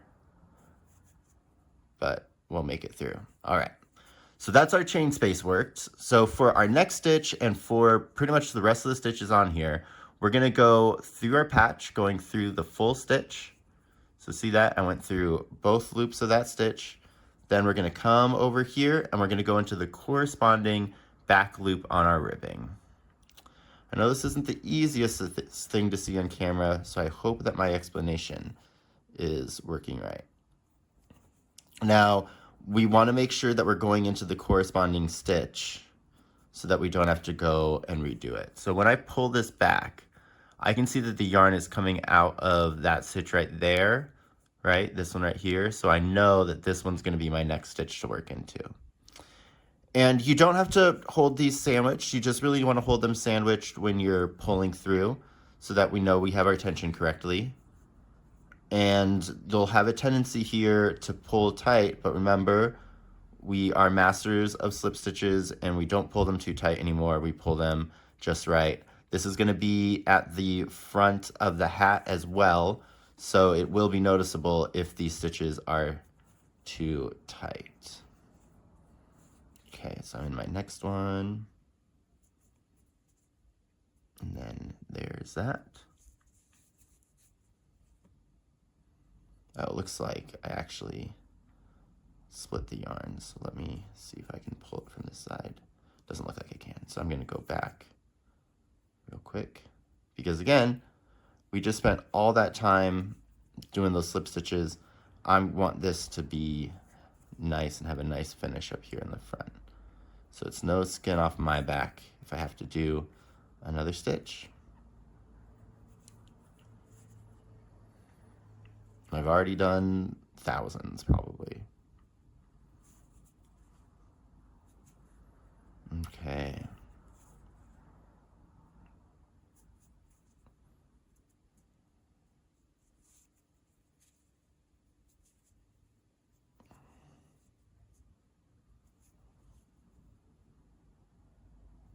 Whoop.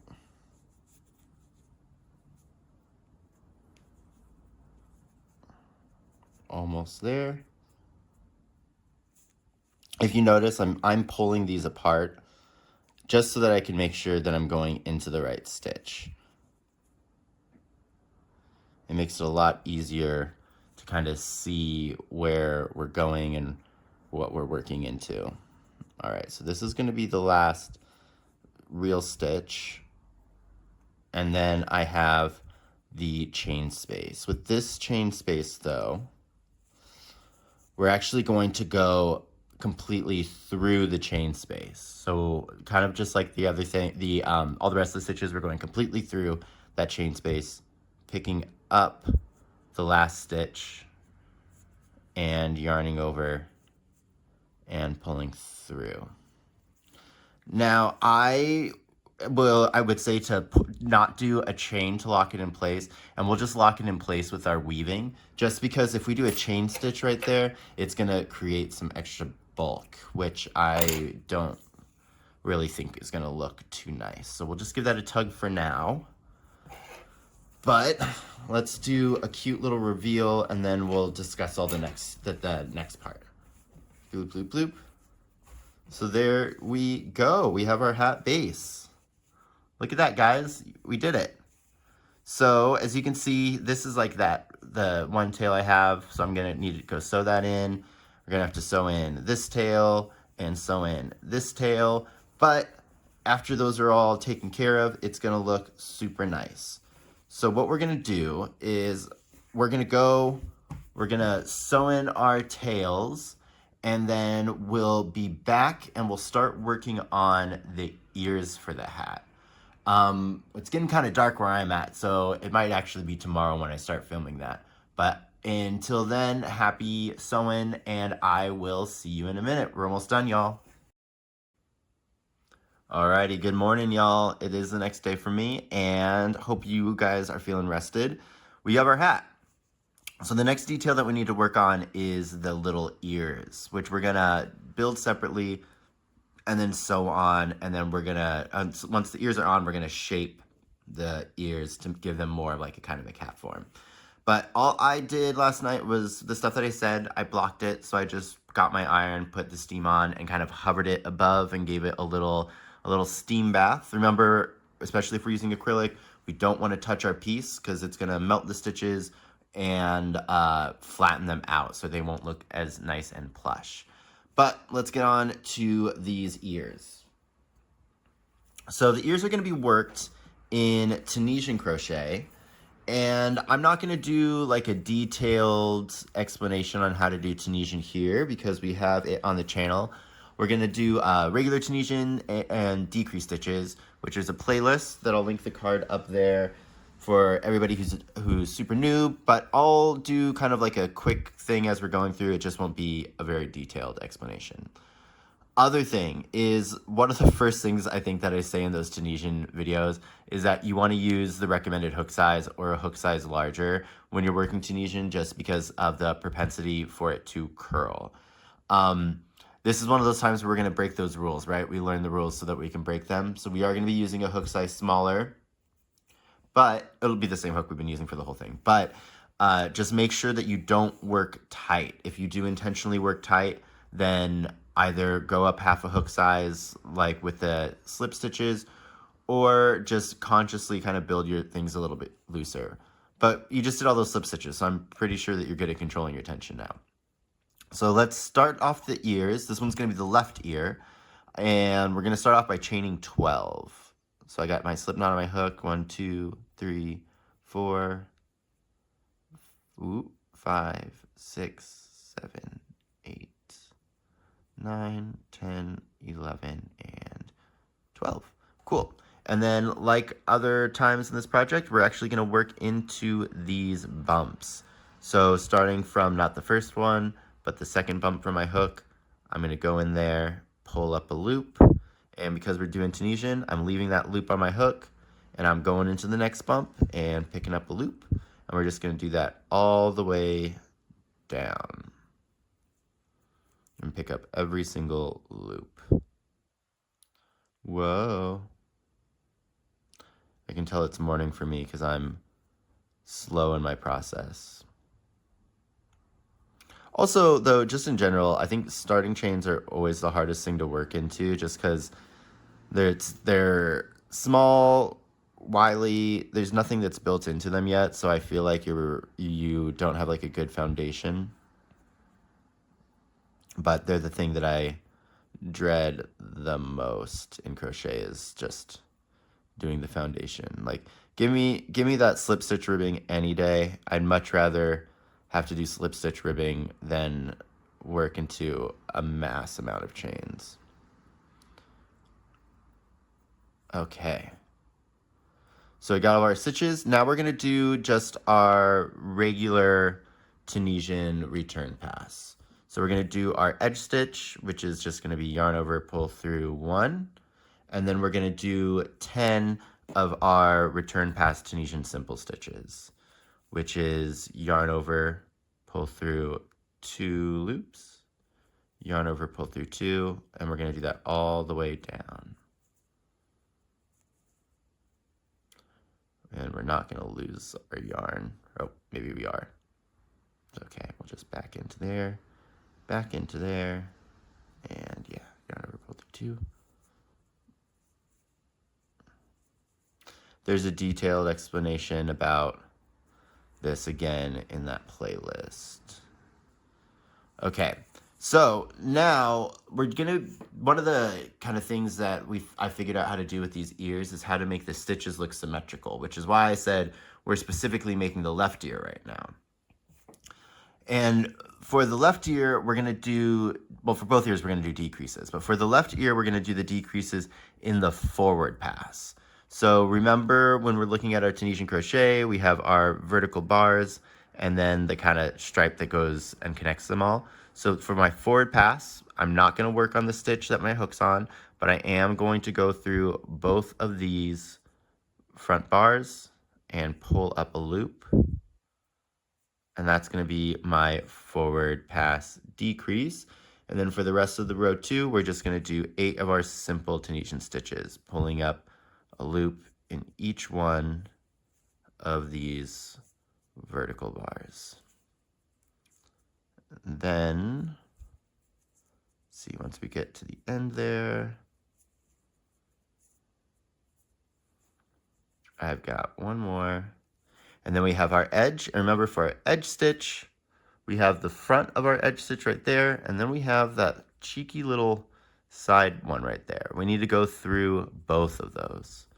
So I'm gonna go through the front and that super tiny one.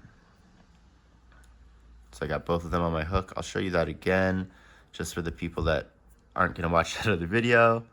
So vertical bar there. Then I have like this little half one right there. I'm going through both of them. So I'm gonna go into there and then into there. The little assistance, and pull up my loop. That's gonna be my edge stitch. That's what the ES is. And now we just do our regular return pass. So yarn over, pull through 1 for that edge chain, then yarn over, pull through 2 all the way down. And then that's gonna be row 2. And all of these rows are gonna be pretty much that exact same pattern.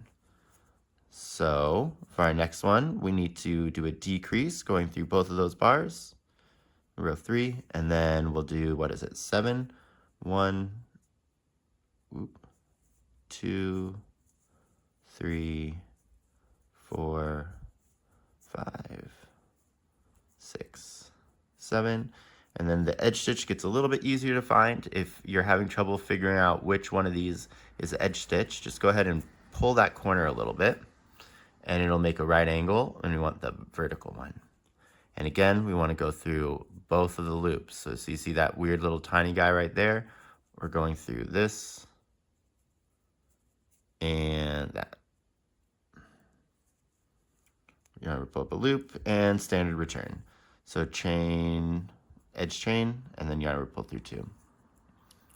Again, for all the noobs to Tunisian, was that in the same spot? Did I drop that in the exact same spot? All of the Tunisian noobs out there, there is a good better explanation on the channel in that playlist. All right, so now we're on 4. So I'm going to do my decrease and then pick up all of my vertical bars.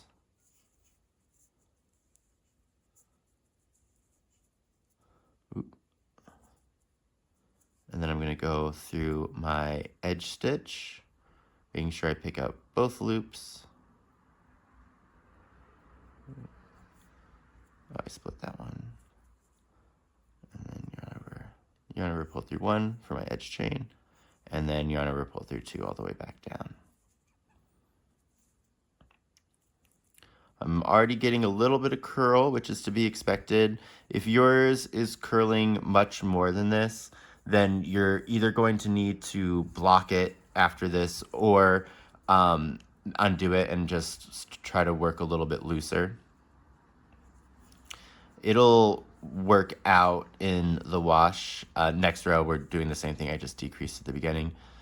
It'll kind of work itself out, and we'll kind of manipulate it once we're done making the ear, kind of to help flatten it.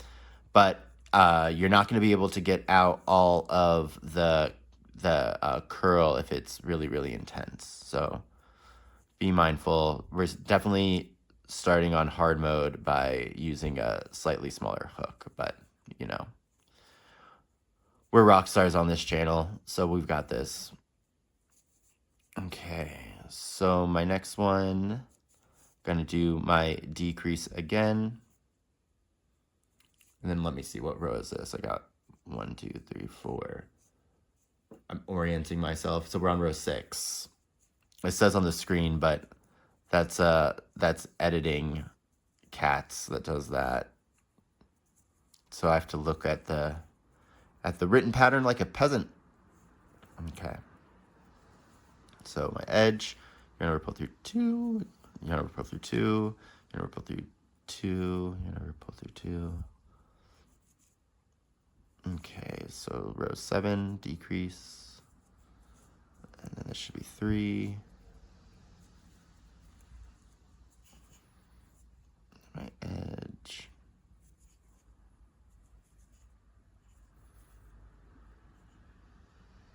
I'm just dropping it all today. I think this is me not having my full coffee yet. I'm still working through it.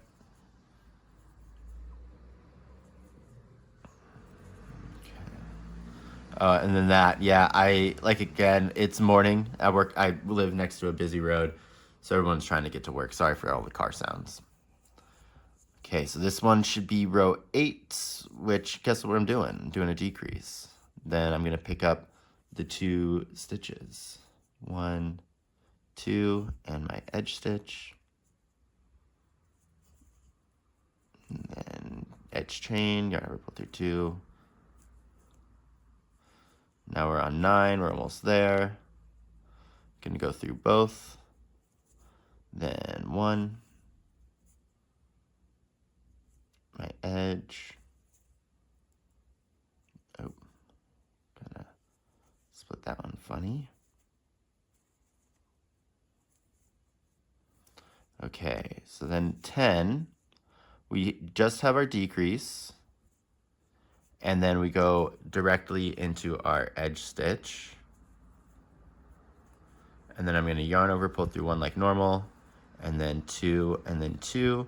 And then our very last row for this round is still going to be a decrease, but what we're going to do is we're going to go through that vertical bar, and then we're going to go through both edges of both stitches of our edge stitch to make the decrease. So I've got that vertical bar and the edge stitch on my hook. I'm going to yarn over, pull up my loop, and I'm going to do my return pass as if it was normal. So I'm going to yarn over, pull through 1 to make my nice edge, and then yarn over, pull through 2 to finish off my stitch. And that's going to be that ear. So let's go ahead and chain to lock that in place and pull the yarn. You want a tail here that's going to be maybe around, let's say 25 centimeters to 10 inches, just because we're going to sew this and we're going to go down and come back. I always like to make my tails longer than I'm going to need. save the scraps for stuffing other amigurumi, but I just think it's easier to work with and sew when it's a little bit longer. And there we go, we have our ear. So mine's a little curly. I'm gonna play with it, you know, pull, stretch it a bit to see if we can kind of get it to lie in place. If you want, you could block it, like I said, but I wanna just show that you can do this without blocking, just for those people that don't have access to any sort of blocking mechanism. But this is just gonna make it easier for us to kind of work in. Cool. So yeah, that feels good.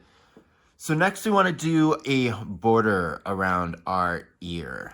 And to do that, we'll need that color that we made our hat in. So for me, it's gray. And we want to go into that last like simple stitch on the return pass. So that's going to be right here, right underneath where we made that slip knot. I'm going to go ahead and pull up a loop, and then I'm going to chain one to get started. And we're going to work over the tail of this just to make it so that we don't have to do as much sewing. And we're going to start with a stacked single crochet. So I'm going to yarn over, do my single, and then kind of hard to see, but those two legs of my single crochet, I'm going to go under my left, yarn over, pull up a loop, and there we go. And then we're just going to do another double crochet into that same space. You guys are masters of these now, those stacks. And now we got one in our first, and we're just going to continue to double crochet all the way up. It'll be 10 of them. So let's count our stitches so we can just kind of orient where we are. So this first one in the corner is going to be another corner stitch, so we'll ignore that. Then we got 1, 2, 3, 4, 5, 6, 7, 8, 9, 10. So that stitch right there is our 10th stitch. I'm going to go into that one. It can look like it's a pretty big jump, which is why I think it's best to kind of orient yourself, but these are going to close up as we work down it, so don't worry about that. So that's 1, 2, 3, and let me show you, we have the V's up at the top, so that's what I'm working under. 4, 5, 6, 7, 8, 9,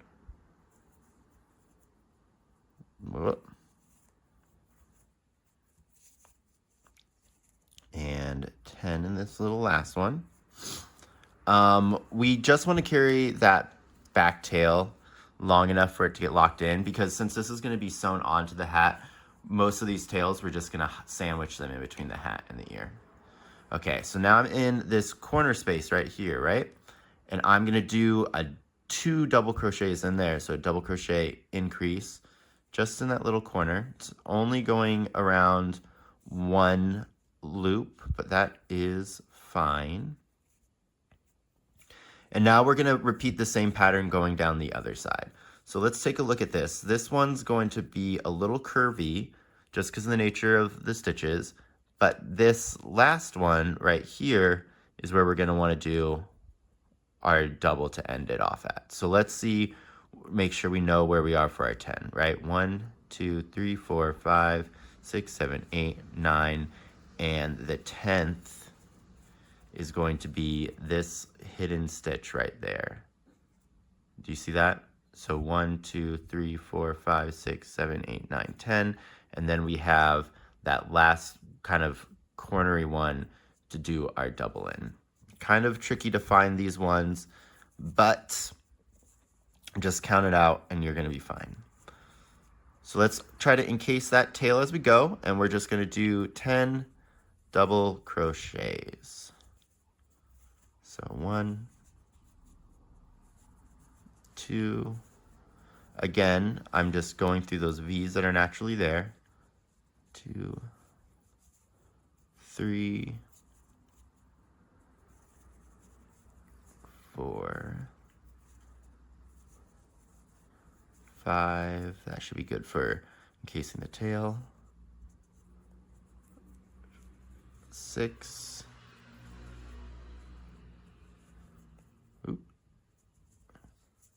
7, 8,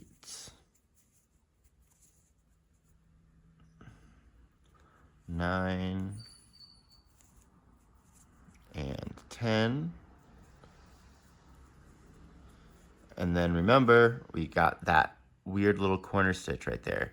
A little bit easier to see now. So see how these ones are kind of all in line for the chain, and then this one's just kind of hanging out there doing some weird thing. That's the last stitch of the round.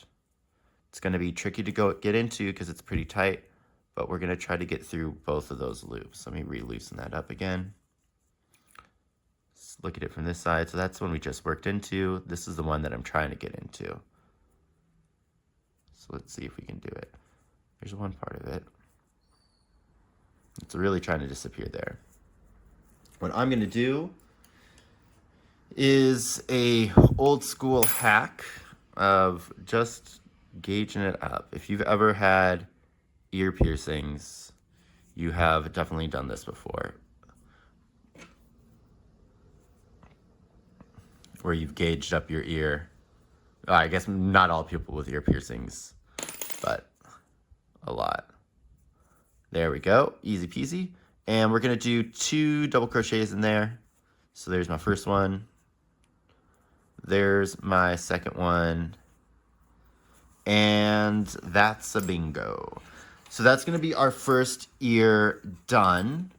This tail now needs to be long. We're gonna be doing a lot with this tail, and it's so much easier to just have it attached to the ear than to not. So I would say that you want this one to be at least like at least a foot. What is a foot in centimeters? It's a number. 30 maybe? 30 sounds about right. So 30 centimeters or 12 inches at the very least. I'm going to go a little bit bigger because, again, I prefer working with a longer tail. But when in doubt, just make the tail longer. All right, so this is going to be our left ear.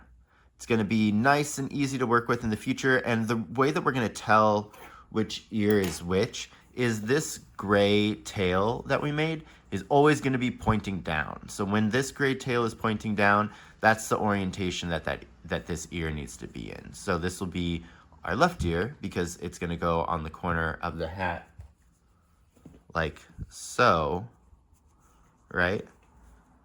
And my gray is down, so that's how I know it's the left ear. So let me get resituated and we'll do the right ear. Okie dokie, so I'm back feeling a little more caffeinated, and we're gonna go ahead and do our right ear. So our right ear is gonna be similar to the left ear. We're gonna work in Tunisian crochet, but we're gonna do our decreases in the return pass. So we'll get this started just like we did the other one with 12 slip stitches. 1, 2, 3, 4, 5, 6, 7, 8, 9, 10, 11, and 12. And then working in that second bump, 1, 2, I'm going to pull up a loop in each one of these.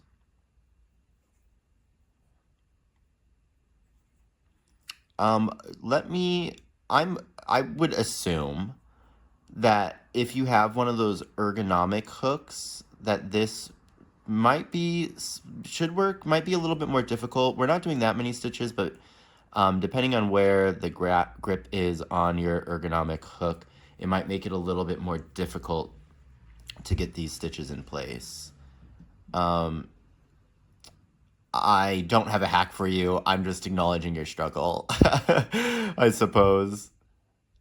But see, let me know in the comments if you actually are using an ergonomic hook and what that's like for doing Tunisian. How many stitches can you get on it? It'd be good reference for me in the future, because then I can recommend right off the bat maybe like a hook type if I'm ever going to be doing Tunisian again, which probably will be a thing. All right, so let's get this return pass going. So this first return pass, though, is going to be completely normal because we're just building up our foundation. So I'm going to do 1 for my edge, then yarn over, pull through 2 for the rest of them, till we get to the beginning. And because we're doing our stitches in the return pass, our forward passes are going to be extremely simple. We're not going to do anything different. We're going to skip that first one that's right below our hook and pick up a loop in each one all the way across. So this is row 2, and the forward pass is just going to be picking up all 10 of these Tunisian simple stitches, 9 and 10. And then we'll do our edge stitch. Remember, this first one can be a little tricky to find. It's right there, and its companion on the back is right there. So I'm just gonna get into those bad boys, yarn over, and this is where things are gonna get different. So our return pass is gonna have the decrease in it, and again, there's a more detailed video on the channel, but we're gonna yarn over, go through 1 to make our nice edge stitch. That's not going to change. And then to do our decrease, we're going to pull through 1, 2, and 3. And then there's our decrease right there. And then we're just going to yarn over, pull through 2, all the way back to the end. And then that's the pattern that we're going to repeat for this ear. By doing the decreases in the return pass on this one, we are able to create a mirrored effect for the stitches, which is what allows them to look nicer on the hat, because it's going to be mirrored. Fun little trick that you can use in the future when you're doing this, so that you can make a nice mirrored effect. Okay. Also really good when you're working on like cardigans or sweaters in Tunisian. One side you can do your decreases in the front for like the arm space, and then on the other side you would do your decreases in the back, and you would get a little mirrored effect that's going to work and look a little bit nicer. All right, so then when we're going our forward pass, we're going underneath both of those loops. That's counting as 1 stitch, right? Because we had already decreased those. Now the edge stitch is a lot kind of trickier to see, but again, we can use that pull out method, and we get a little bit more of an angle right there. So we know that this one is our edge stitch, and I'm going through both of those loops, pulling up 1.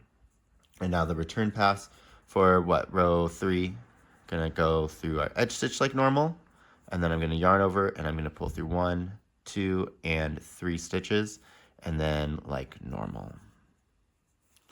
And I'll do this one all the way with you too, like we did with the last ear.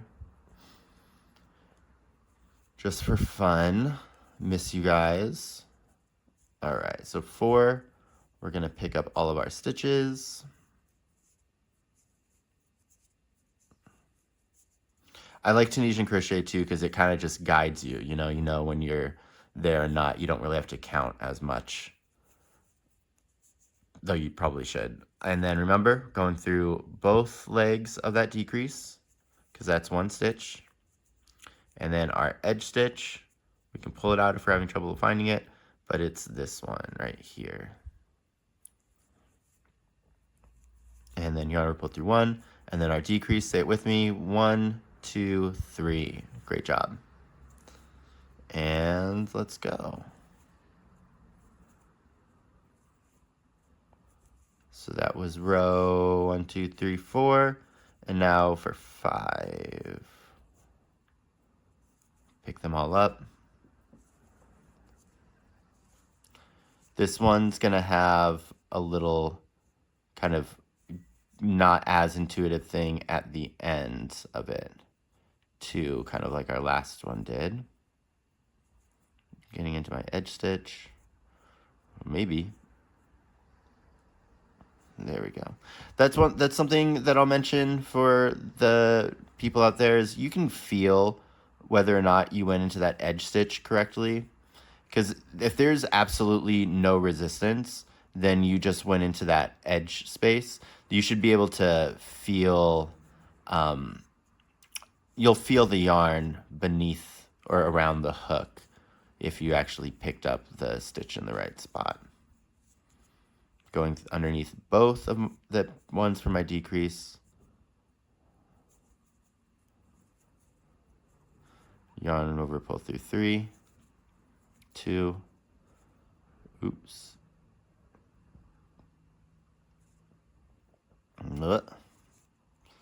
Yeah, pull through 2. Yarn over, pull through 2, yarn over, pull through 2. 1, 2, 3, 4, 5, and my edge stitch. This is row 7. I'm saying that mostly for me. So 1, 3, 2, 2, 2. Ooh. Row 8. 1, 2, 3, 4, going under both, edge stitch, then 1, 1, 2, 3, yarn over, pull through 2, yarn over, pull through 2, 1, 2, this is row, what is this, row 9? I should really be counting these out in my head, huh? It's that coffee, man. I swear, I'm a monster without it. Brain's not working. All right, row 10. So yarn over, pull up 1, going through both, pull up 1. Go through here, pull up 1. Then yarn over, pull through 1, yarn over, pull through 3, yarn over, pull through 1. And then this is the last row, and it's gonna be a little wily. So I'm gonna go under both of my decreases, pull up a loop. Then I'm gonna go through my edge, pull up a loop. Now you'll see that I've got 3 loops in my hook. To start my return pass, I'm gonna do my edge like normal, and then I'm just gonna pull through all 3 of those, and that's that one completed. So go ahead and put a chain, and we'll do that long tail. What did I say last time? About 10 inches, 25 centimeters. Give that a snip. And we are good.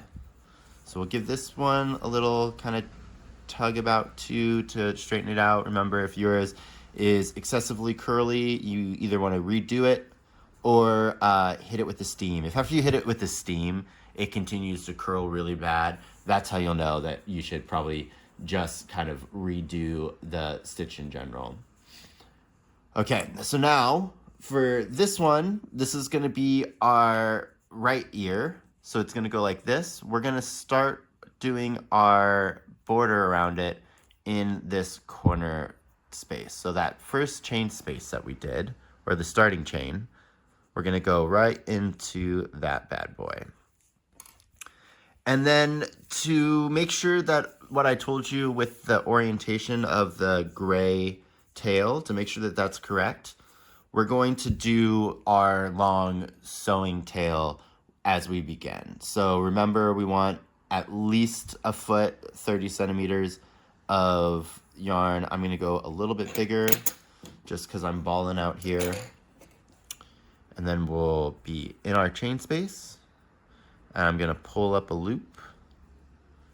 I'm gonna make sure I grab the right working yarn, so the one that's attached to my ball of yarn.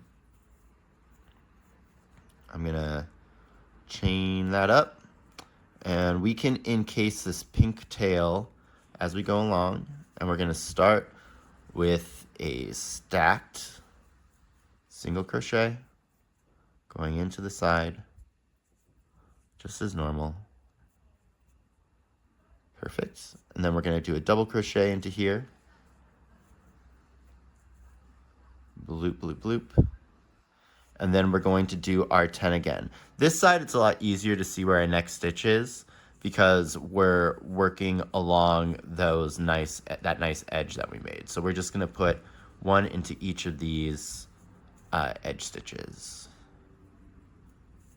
See, there's a method to the madness when we're doing these kind of stitch patterns, is we're setting ourselves, motorcycle, because we're setting ourselves up for success in the future by just slightly tweaking the way that we work. That's the reason that we work in the back bumps, is so that we can have something nice to kind of work off of. I think in general, in most crochet, it's best to work in the back bumps because it just gives you a nicer finished edge, whether or not you're going to be working into it to create a border, or if you're just going to leave it raw, it looks a lot nicer, in my opinion. It's my opinion. All right, well, I wasn't counting, so where are we? 1, 2, 3, 4, 5, 6, 7, 8. Get that tail out of the way.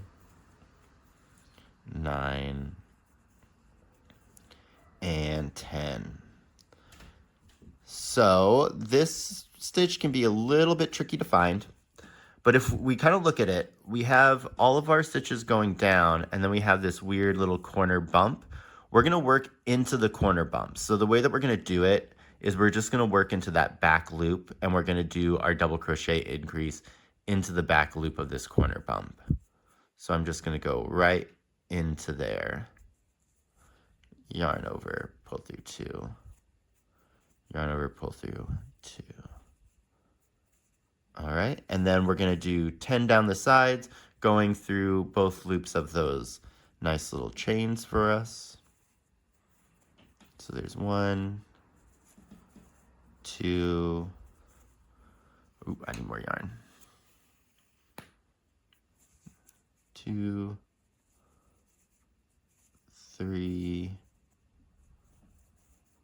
4, 5, 6,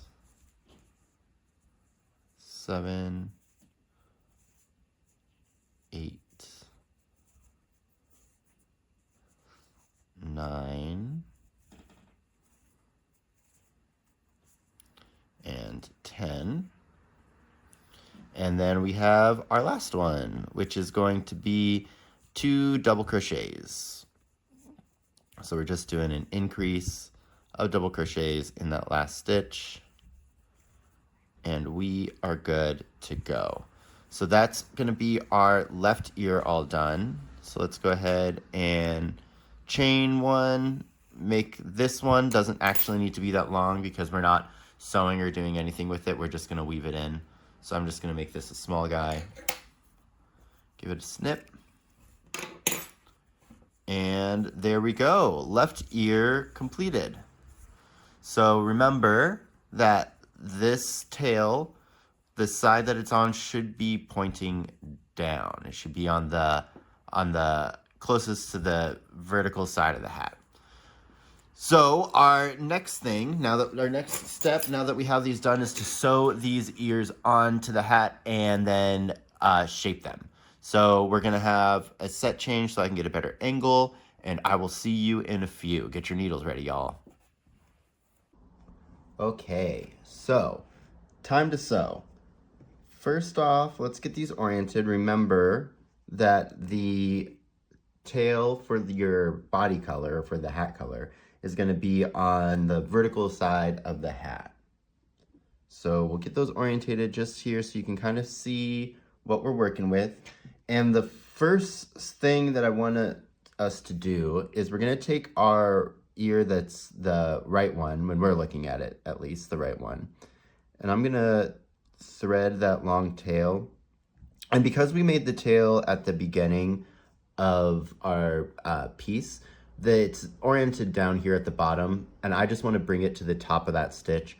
So I'm just going to do a few stitches along the side just to really get it in there. So let's see, there's our first, here's our stacked. So I'm just going to go in there and then up through the top of the stitch, just so that this is kind of where it needs to be.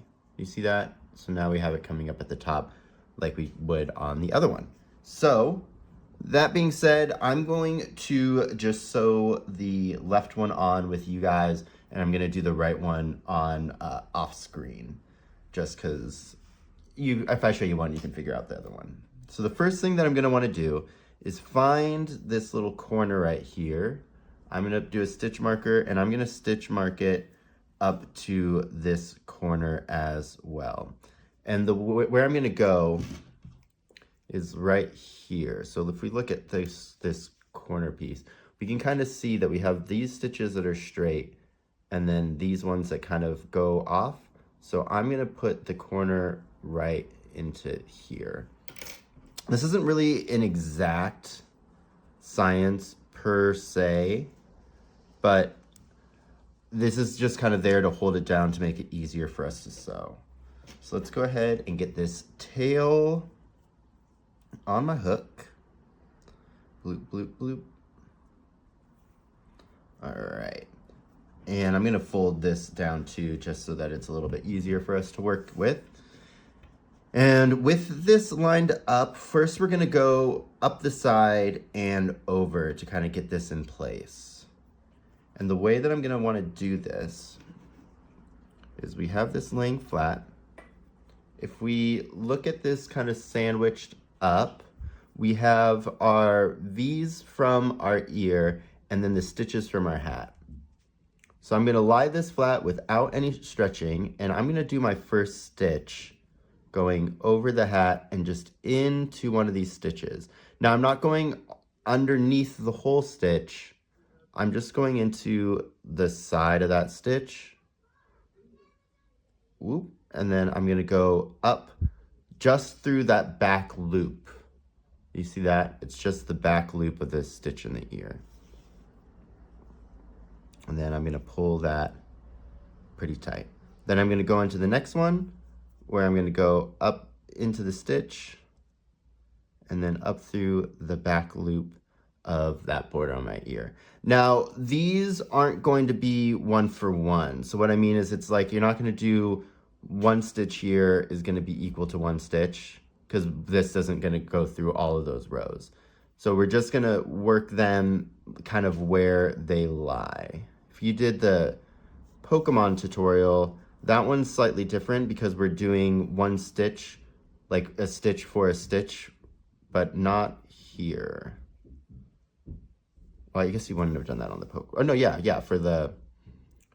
Or no, so it's just like, okay, let's redo this. It's just like the Pokeball tutorial when we're sewing the button on, right? Because we're just placing it on our piece and we're kind of doing the stitches where they lie. We're not really trying to look for an exact one-to-one. And that's what we're doing here too. So I'm just going over, seeing which stitch is closest to where I need to be. The only thing that's important is I'm only going through this back loop of the earpiece. We'll just continue that all the way up.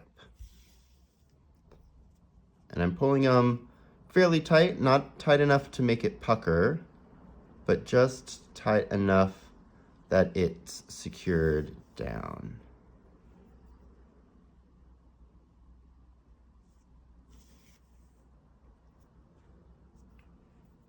I think not only did the split stitches, oh, that kind of feels like it's going through too much. Not only did the split stitches kind of teach us how to make our crochets the right tension, but I think it also kind of helps you get a feel for what it's like tension-wise when you're just working with yarn in general, right? Because here, we'll be able to feel when we're pulling it too tight versus when we're pulling it to the correct tension. Okay, so we're coming up to here. Now, this stitch marker is in between these two stitches, right? The corner stitch. So I know that this is going to be the last stitch on the side right here. So let's just go ahead and put that in. Maybe. There we go. And then we'll talk about what we're going to do on the top part. So that's all nice and neat in there. I like it. I like the placement. It feels correct. So let's go ahead and take out the stitch marker. Now for the top row, we're going to work in the same stitch pattern where we're going to go through one of the stitches here and the one, I guess if we're looking at it this way, this back loop. But the thing that we're going to do different is we are going to do these for a 1-to-1. So what we might want to do is line that up first. So here's my first stitch. If I kind of pull this back, I can see that this is the first stitch of that row. And there's going to be 13 stitches in total that we're going to do for our ear. So that's 1, 2, 3, 4, 5, 6, 7, 8, 9, 10, 11, 12, 13. So I know that this last stitch right here, which is going to be the top of our stacked, is going to go into that stitch right there. So I'm just going to mark that down. Now I did go and steam these and block them a little bit just to make it easier on camera. But for yours, this might feel like it's stretching, but that's completely fine. Don't worry about that because we're going to do a little bit more shaping anyways with it, and the stretch was actually going to be helpful for that shaping. So remember, we're doing a 1-for-1. So I'm going to go, get this correct. I'm going to go into my first stitch, just right there in the top, and then I'm going to go through the back loop of the stitch on my ear, and then pull that up. Then I'm going to go into this next stitch of the ear. We can do the 1-for-1 on this part of the hat because the stitches are all lined up for us, right? And they're going to be the right distance for the way that we did it. Our double crochets are longer than they are wide, which is why we can't go a beat for beat up the sides because we have the tops going into the sides. And then same thing for here where we're working, which one did I just go into? Where we're working not too tight. And this hat section that we're kind of aiming to go in between is like kind of in between these two stitches where like that middle part of the chain would be, if you can kind of visualize it in your head.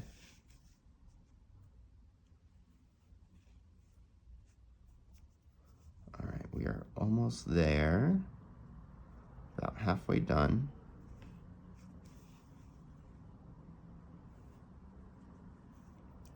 Keeping this stitch pattern where we're going around the outside is going to help kind of lock it in place and make it look a little bit more seamlessly together. If we were going to go sideways through it, there's going to be a little bit of a puckering, which we don't want. So we want to go over this edge.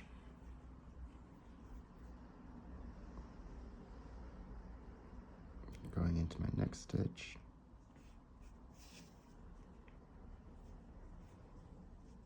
If you're pulling too tight, you're gonna get, it's gonna look really, really bumpy. So remember, just tight enough so that the two things are touching and secure, but not so tight that you're making everything kind of bunch up.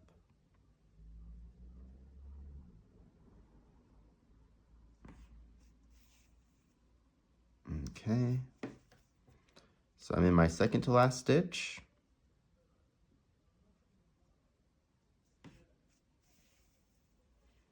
And here's my last one, so I'm just going to take out that stitch marker. Then go into my last stitch. There we go. into there. Okay, so let's lie it flat and see how we like the positioning. I think that looks good. Looks nice on the top, looks nice on the sides.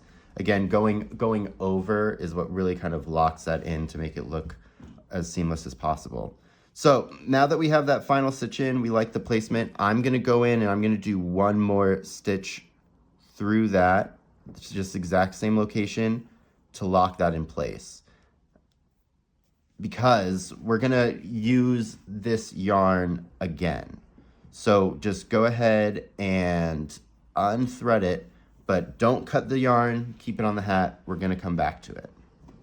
So the next thing we need to do is sew down our pink part. So let's go ahead and get this lined up. Now, since we tacked down the front, it's a little bit easier. Oh, quick mention, we can take these little tails and just put them in that little pocket over there. That's where they're gonna end up. All right, so when we have the pink light down, if we kind of look at our piece, we already have an angled line perfectly to sew with. And then I'm gonna bring this a little bit closer just to make sure you can see where we're gonna go into. Do you see how on the Tunisian crochet, we almost have what looks like this little racetrack that we can go down? We're gonna work into that racetrack. So we have these kind of bars here, and then we have our beginning chain, and then these little guys right here, those little holes, that's what I wanna be working into. So let's get our first stitch into one of those, right? So I'm gonna take my first stitch, I'm gonna go in here, and I'm gonna go in the hat, but I'm not going all the way through my hat. I'm just going to the inside. So let me show you on the reverse side real quick. I'm coming into my hat. I don't wanna go all the way through on this stitch. It's just gonna help kind of hide the pink later so that it's not all visible from the other side. Okay, so with my hand in there and everything kind of lying correctly, I'm just gonna go up through the next stitch, and we're just gonna do a running stitch. So I'm gonna go down into the next one, pull through. Again, this is gonna be one of those ones where we don't wanna go too tight. We wanna go just right. I feel like I've been saying that a lot throughout this tutorial, and it makes me feel like a sleazy salesman. Nope. Oh, there we go. I went through both sides. The other part with the tension here is we're trying to work into these holes to kind of plug them up. So if we pull too tight on these, it's gonna make those holes a lot more visible, which is the exact opposite of what we're trying to do. Okay. I'm almost at the end here.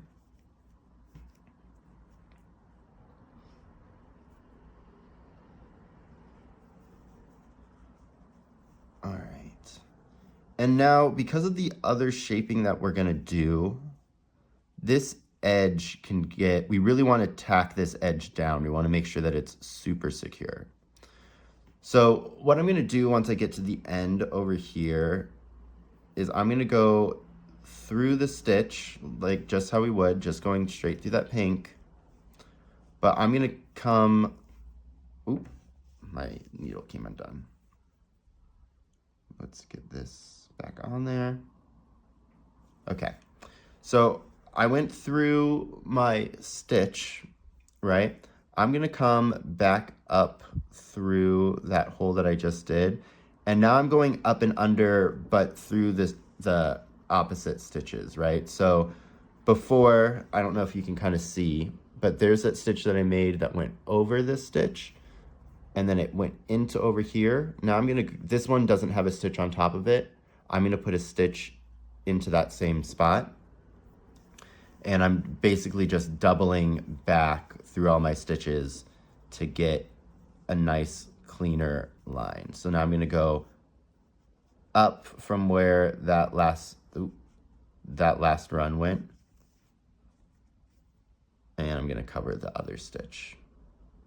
This is just gonna make sure that this pink edge is fully secured down, and we're not going to have any weird gapping or puckering in it when we do our next thing. Okay. Make that tail a little bit longer. Up through the next one.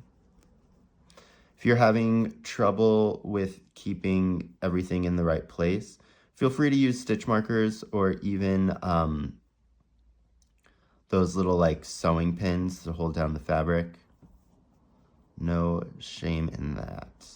I think that the yarn kind of holds itself down pretty well. So with that, just one in the corner to help align us, it's pretty easy to keep everything in place. But if you're having trouble, you do you, right? We're trying to make a beautiful hat, and we as humans have developed tools, so use them. Okay, so that's gonna be our last stitch. Let's see what we think about that. I like it. It feels like it's laying correctly. If I look into here, those lines, those holes are pretty much filled up. So what I'm gonna do now is just go into the inside here. I wanna see. So the one thing that I'm seeing is this little corner piece right here. I'll bring you guys' attention to it. This little bump right here, I'm not liking that. I don't need to worry about that because when we do our shaping, that's gonna get hidden. But on our left side, that piece is probably gonna be down here, so we'll need to kind of hide that. But that'll be easy to do because we'll just tuck it to the inside. All right, so now let's go on to the inside. We've got what is almost a perfect straight line. But again, this is, we're not sewing, right? This isn't a garment, this is crochet, so that's not gonna be visible for us, especially because of the other shaping that we're gonna do. So all I'm gonna do now is I'm just gonna go and make a couple of knots around one of the stitches that is on the side closest to the corner of the hat, right? Because that's eventually going to be sewn together, so this isn't going to be seen at all. So we can feel free to do knots in here. We're also on the inside of the hat, which makes this a lot nicer.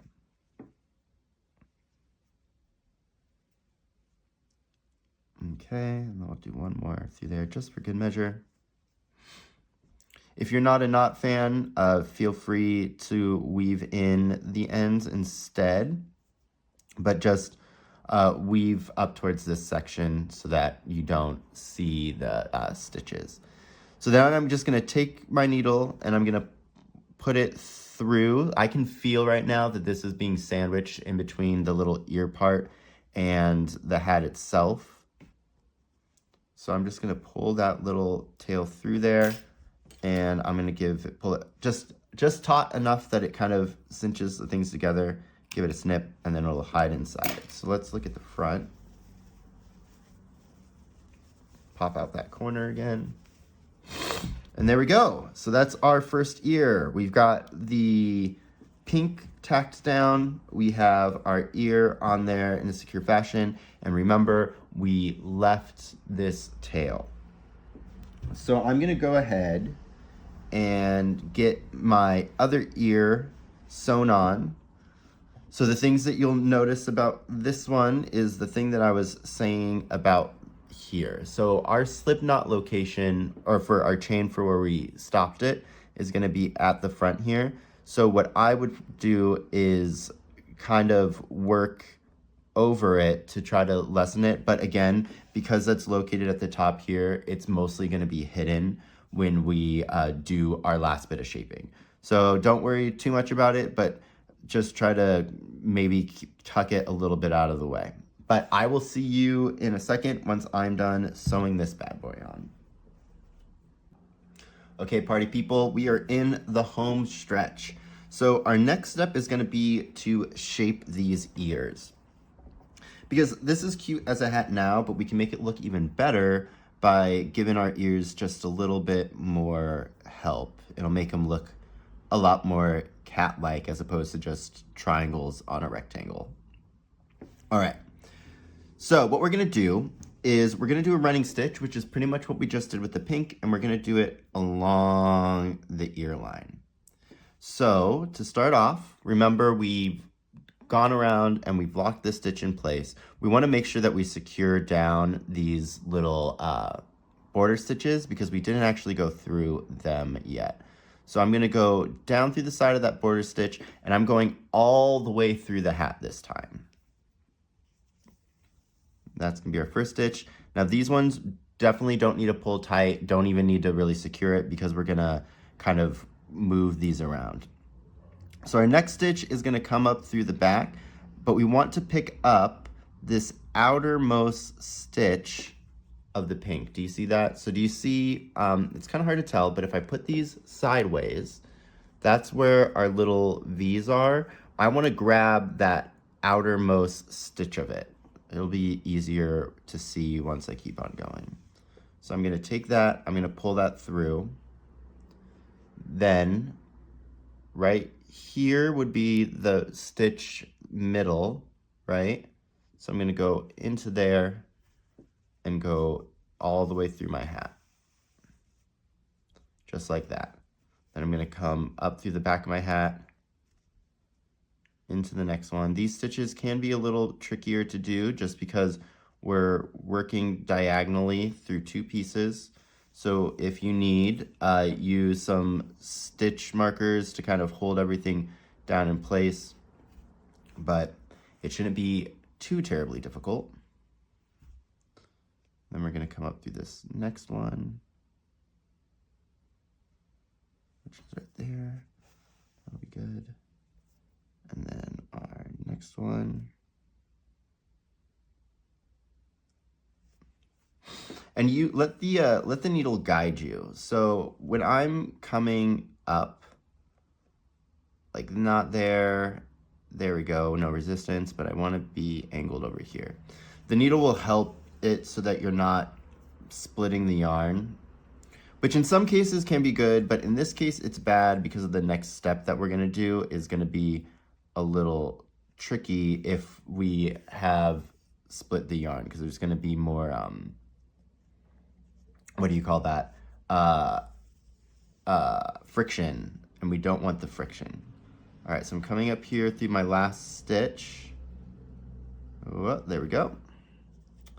And remember, we want to tack down our little corner flaps. So I'm gonna just go through the side of that stitch, put a stitch down into there, and then I'm gonna come back up, but I'm gonna come up, I'll show you from this side. I'm gonna go back into exactly where I came up from, and I'm gonna take this and I'm gonna make it come out of the corner, but I'm trying to aim for this side right here. So do you see that? We're coming out of the side of our hat.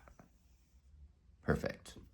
So take that needle off, and then let's go ahead and do it for this next one. First off, I'm gonna take this tail and I'm just gonna shove it into here, maybe even go through and just put it in the middle of the hat. It's already secured down, I just want it to be out of the way. Cool. Alrighty.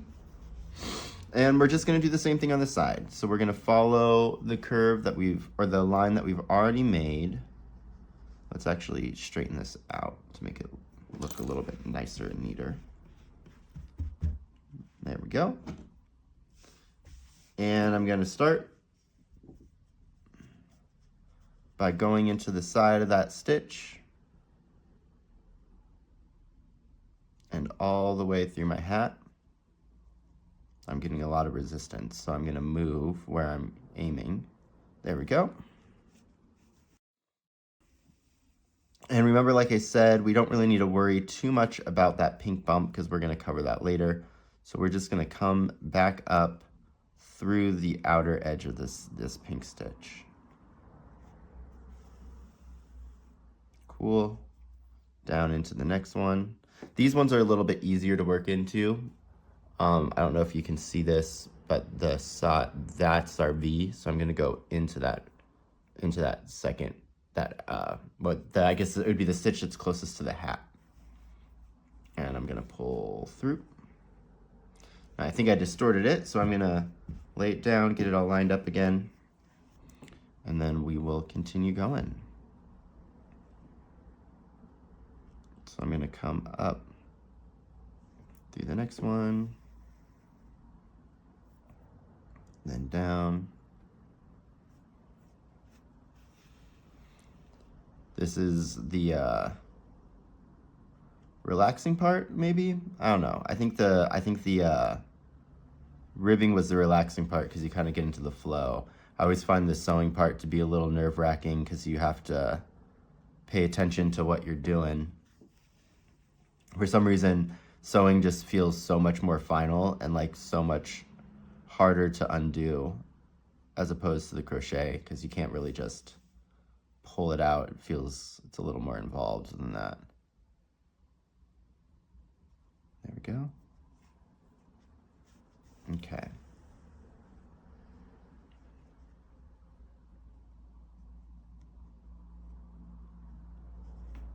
Going to there.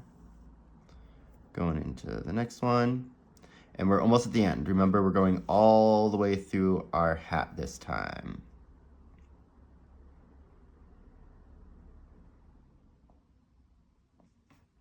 All right.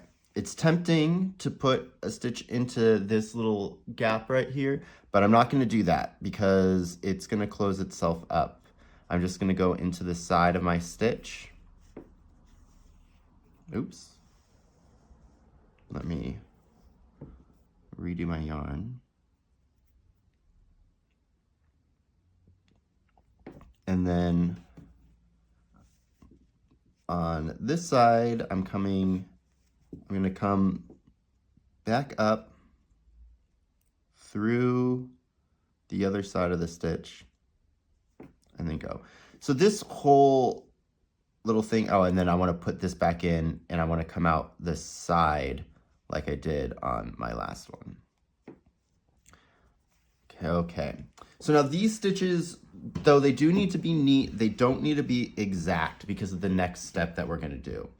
I would suggest doing this in the mirror just because it's going to be a little bit easier to make sure that it's on your head right and it's more symmetrical, but I don't really have a setup to do that. So I'm going to show you the motions that you'll do and then go for it yourself. So what we're going to do is we're going to cinch this down by taking that yarn that we just worked and we're going to pull it. Now, in order to not snap your yarn, you're going to want to pull from as close to where it's coming out as possible. If you're using a wool yarn, this is going to be a little bit trickier because the wool will have a tendency to snap. But the other thing you can do is I'm holding the yarn in place and I'm trying to move the ear. Let's see, how's that? There we go. It's always a bit nerve-wracking, but if it snaps, don't worry about it. You'll just go in with a new piece of yarn, tie it to the top up here, and just go back and do your stitches. So I'm getting a lot of cinching from the side, but I want it to kind of be cinching from up here. So I'm gonna hold this and kind of manipulate it around, see if I can't get it to move. So like here, I'm holding the yarn and putting tension in the middle and then pulling the yarn from over here, and that's cinching in the side. This is kind of like a way you need to play around with it and see what happens. So this is going to be a little too cinched for what we want. What we're trying to go for is something like this, where our front part has been pulled in and we've almost created like a curve, like the shape of the hat. Do you see that? That's kind of what we're aiming for. Now, getting that curve is going to be a lot easier if you have the hat on your head, because it's going to try to cinch naturally to the form that it's on. But let's go ahead and do that with the other side here. This one's a lot easier to go through. See that? I probably split the yarn on this, which is that friction that I was saying about. But yeah, so now let's just manipulate this. I want that to be a little bit more like that. So again, I'm gonna cinch it. I'm gonna put my finger and hold it here, and I'm just gonna pull that in a little bit. Let's get that nice and cinched up, and then we'll play around. So not as symmetrical as that other one. Okay. So I think that that's gonna be good for me. The one thing that's a little bit tricky about this too is you want it to look as symmetrical as possible when it's lying flat down here, but this is gonna be worn and it's gonna stretch out. So it'll work itself kind of out, but try to make it look as symmetrical as possible in the beginning is gonna give it a little bit more help towards the end. So let me sit up. Let me get a different angle of this. Okay. So if you are doing this in the mirror, it's gonna be a little bit easier for you to see than it is gonna be for me. Because I'm like doing this flat. All right, let me take a peek. I think that that's gonna be good for me. Okay. How are we? Yeah, okay. So now what I'm gonna do is I'm going to lock these cinches in place. You know, I like this one a lot. Let me fiddle with this a little bit more.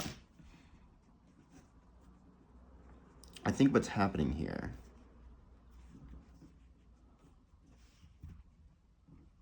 there we go. That looks a lot better. I think the friction on this one was really helpful for keeping it held down, but for this one, because it's a little bit not as frictionless, it keeps on cinching back down. Okay, yeah, I like that. So what I'm gonna do is I'm going to re-up my yarn, rethread it.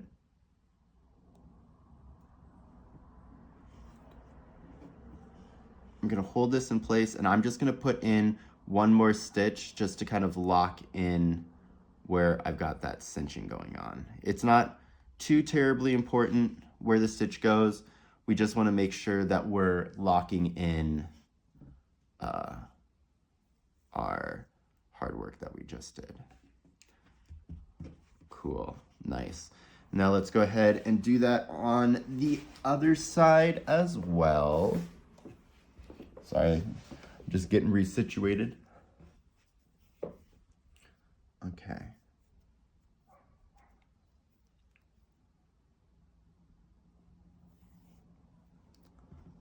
How are we looking?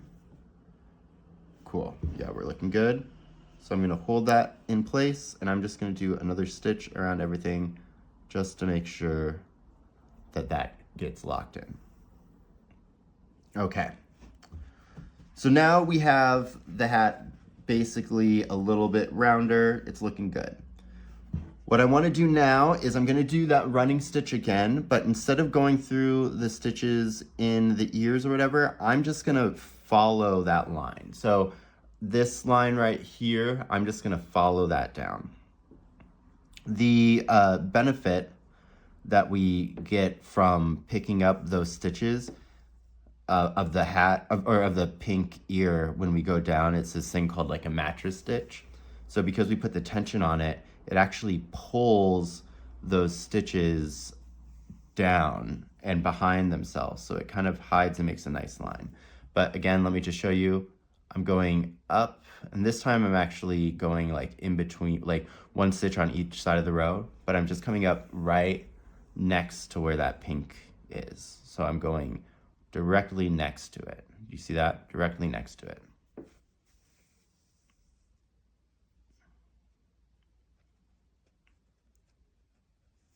Okay.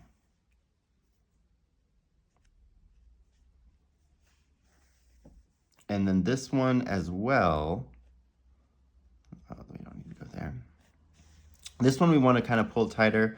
We want to make sure that it's secure because this is what's holding that all in place.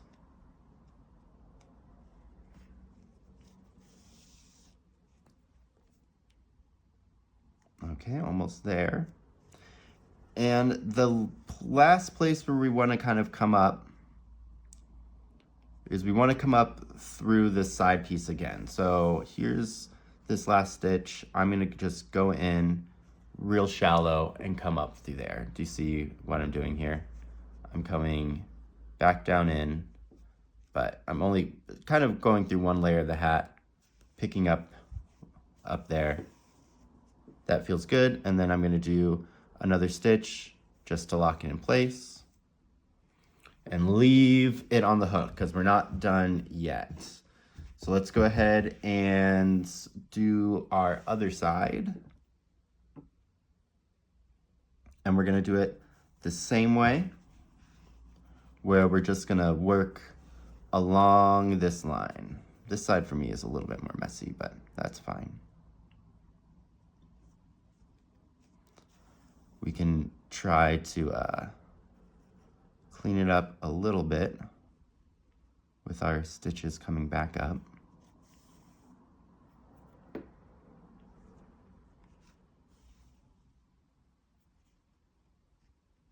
Oops. Remember, I don't want to pick up any of those stitches because we just spent all that time turning them down. So all I want to do is work right next to it to kind of clean up the line as best we can.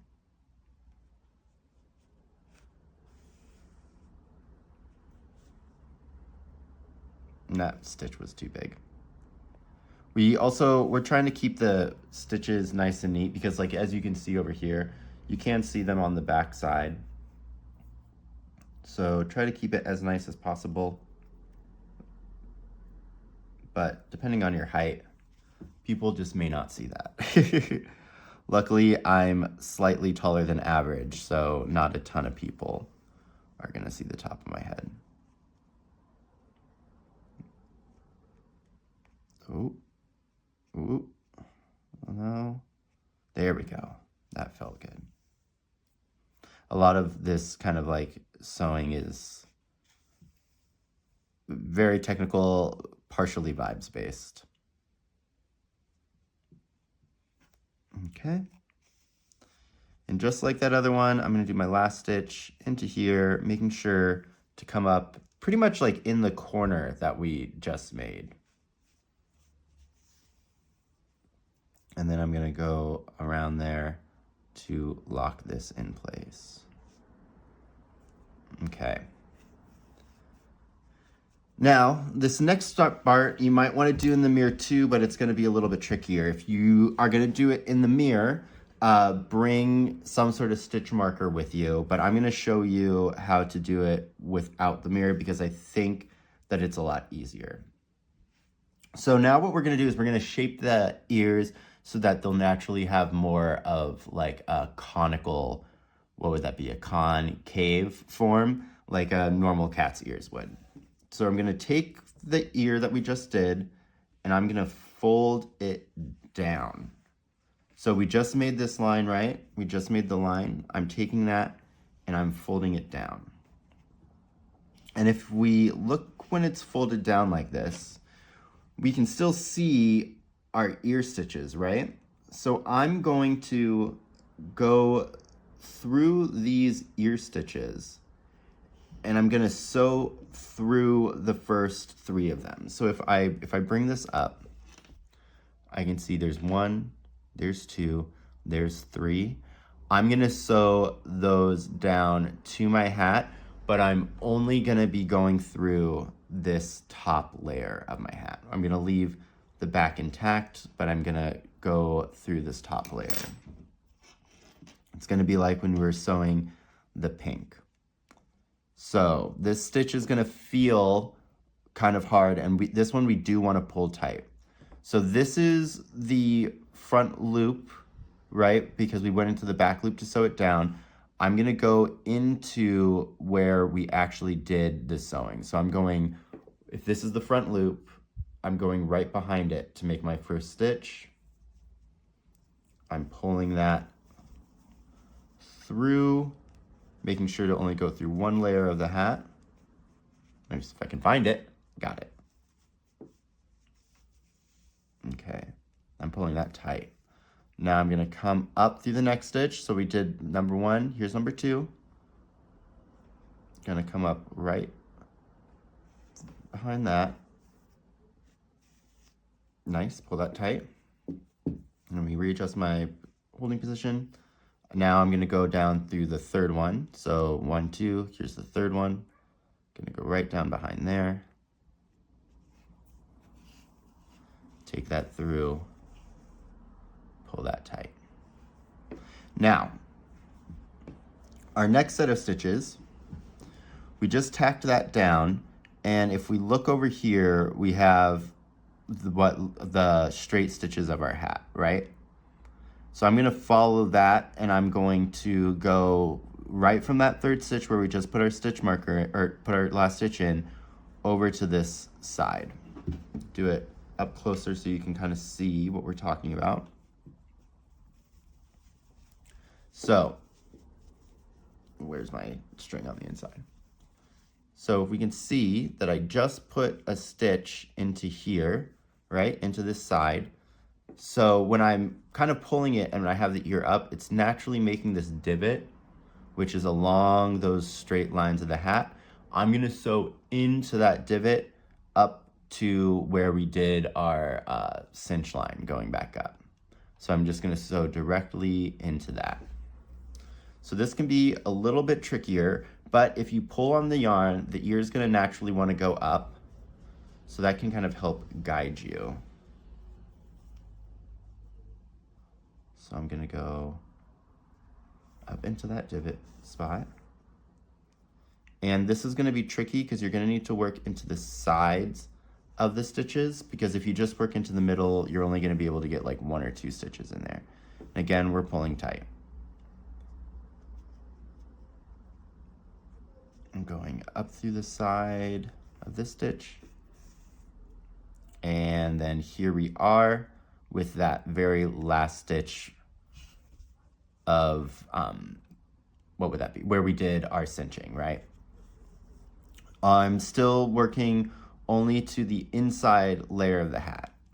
So now that we have that stitch down, we're gonna double back, kind of like we did with the pink, and I'm gonna work my way back up to those 3 stitches. We're doing this so that we can make sure that we have this part really, really secured down. So go down there, pull that, come up, pull that. And now I'm back at where my 3 stitches were. So let's just work down those 3 stitches, just like how we did last time. So I'm going down through 1,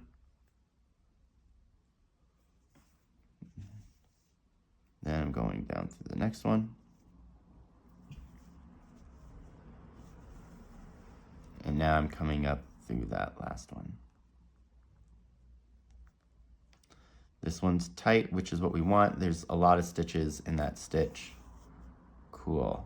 So now let's just bring this to the inside, and I'll show you kind of what this looks like. So now if we have our hat laid flat, our ear's doing this little kind of cone thing. Can you kind of see that? So it's shaped around. So now if this was round and on your head, the ear's kind of leaning forward and is a little bit more shaped. And we'll squeeze it when it's on our head and we'll get that nice little curve. Do you see that? I think that's really beautiful. And that's kind of what elevates this to looking more like a cat. So let's go ahead and do that on the other side. It's not a lot of extra steps, but it's just some extra thought that we need to put into it.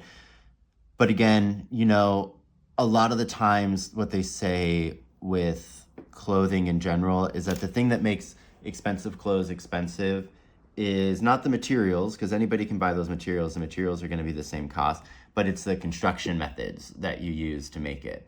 And so we could have just had a cat hat by putting that pink on and having it look nice, right? It would have been fine, but doing this extra shaping is really elevating this to make it look special, to make it look more intentional, more expensive, maybe by the wrong word, but I think it makes it look better. All right, so remember our steps here. We're folding this down. I'm gonna hold that in place, and I'm gonna go through those first 3 stitches. Get a hold of it. So my yarn's coming out here. I look, there's my, well, is it?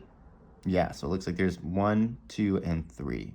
So I'm gonna go in the back, down through for my first stitch.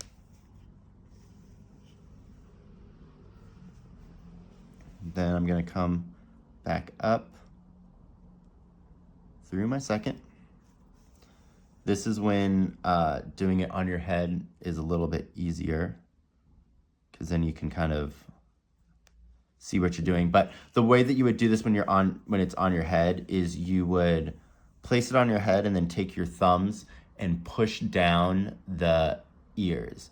Then where that divot is forming, you'd put your stitch marker at that divot point through that first layer of the hat and then snap it together. So pretend I had this on, so I'm wearing this, it's on my head, I'm pushing down the corners like I have over here, and then the ear is naturally coming up right there. I know that this is my divot spot. I'm gonna put my stitch marker through the divot spot and that front part of my head. Then when I come back, I'm gonna sew along there and then sew down the divot. Just for everybody there, so you guys know. So that was my second stitch, I believe. Let's take a peek. Where's that coming? Yeah, that's my second. So 1, 2, here is my third. Okay, pulling that tight. Let's see if that's symmetrical. So this is gonna be here. I think that looks good. So we'll sew down the divot. We can kind of tell by the front here, this is sewn down to that second row of stitches. This one's sewn down to that second row of stitches. So I think we are all ready. Is it? Yeah, we're good. Okay. So now let's pull it, see where our divot is, and it's it's the 3rd stitch in. Ooh, it's the 4th stitch in. So I think that last one was actually my 4th stitch. So I'm gonna actually take that, or my 3rd stitch. So I'm actually gonna take this one out. These are the perils. Yeah, that's definitely going into there, isn't it? Oh, but that looks right. Yeah, okay, cool. We are good. I'm gonna rethread this, go back into that stitch.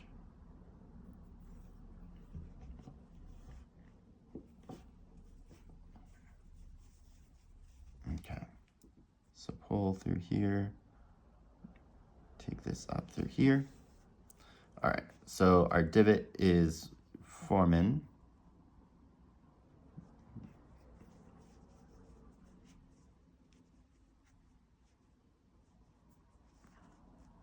There we go. So I'm gonna go into the sides of my stitch.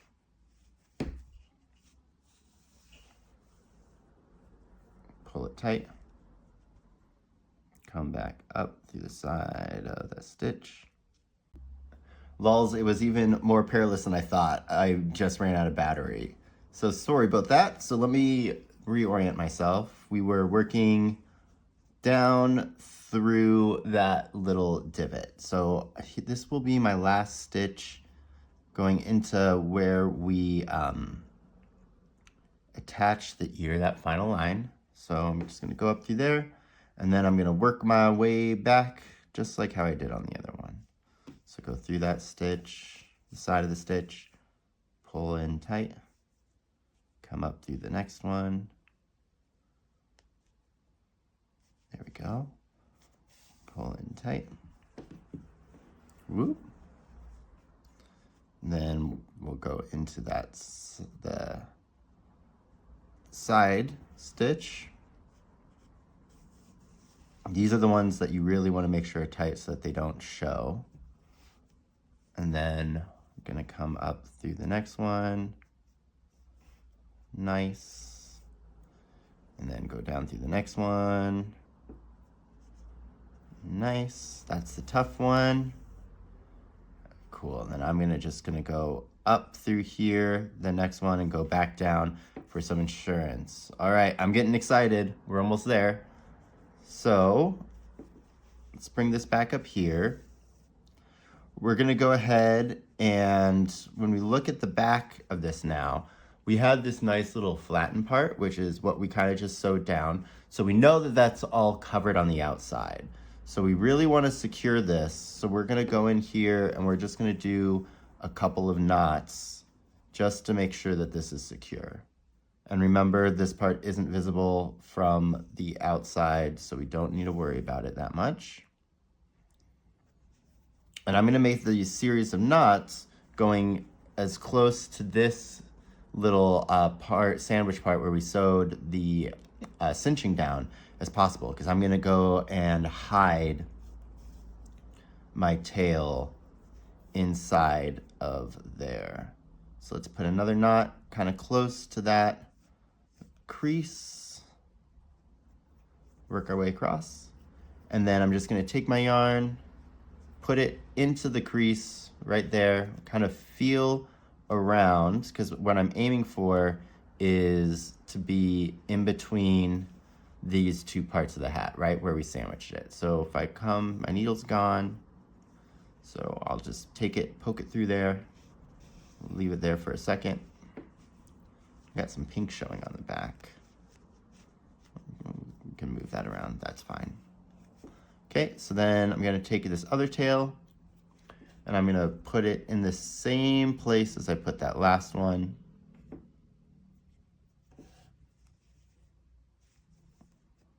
So I'm just feeling around until I get in between my ear. I'm gonna check on this side just to make sure I can't see my needle. Looks good. So let's poke that bad boy out. Now let's do the same thing with the other side. So I'm gonna get this guy all nice and tight. And I'm gonna thread my needle. Boop. And then we'll do a few knots working up towards this little seam. So let's see. Let's go into here. Again, now this is 100% vibes-based sewing. And then here we go. Do our knots into this guy.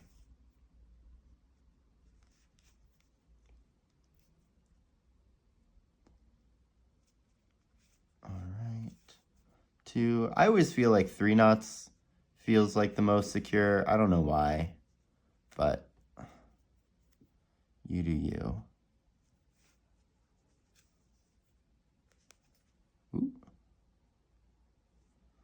I've had one of these hats for a while, to be honest.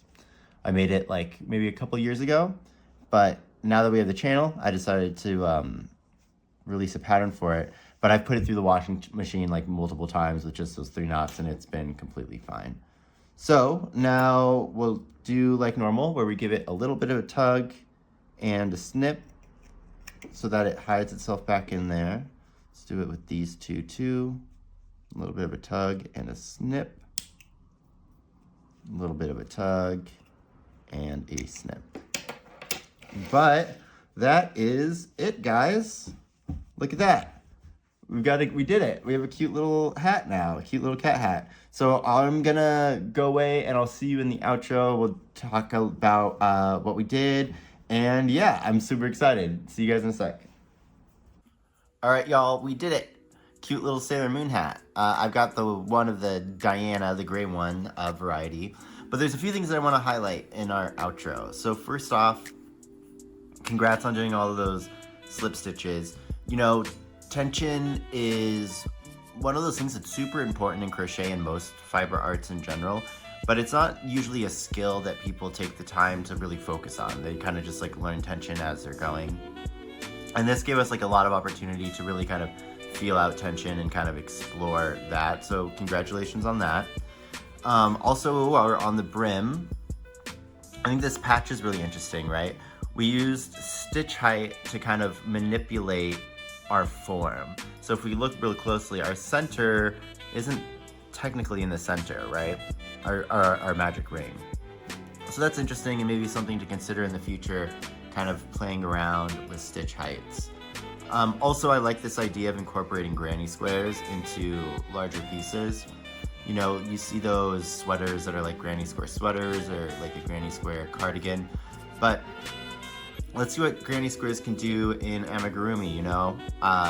Maybe do like an eye motif and put that, crochet that into an amigurumi, or maybe do like a Care Bear / My Little Pony thing, right? Because if this is already a circle pattern, we can make the, like, what is it? Like, I don't know what it's called for the Care Bears, but like the cutie mark, and make that in the motif and then build the rest of the leg around it. I don't know, ideations, we can think about that in the future. But then also I want to talk about our Tunisian crochet that we did. I think Tunisian crochet is such a good choice for these ears because the stitch pattern of it, the way that it's angled down, really kind of highlights that these are triangles. It really kind of accentuates that, which I think is pretty nice. And then the two different types of decreases allow us to make a mirrored kind of form for it, which is pretty cool.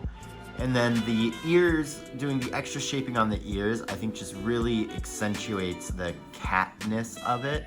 And like I said when we were working on them, is it really kind of elevates the hat in general. I think it goes from just being, you know, a cute looking cat hat to something that has like a little bit more form. It's like elevated a little bit more.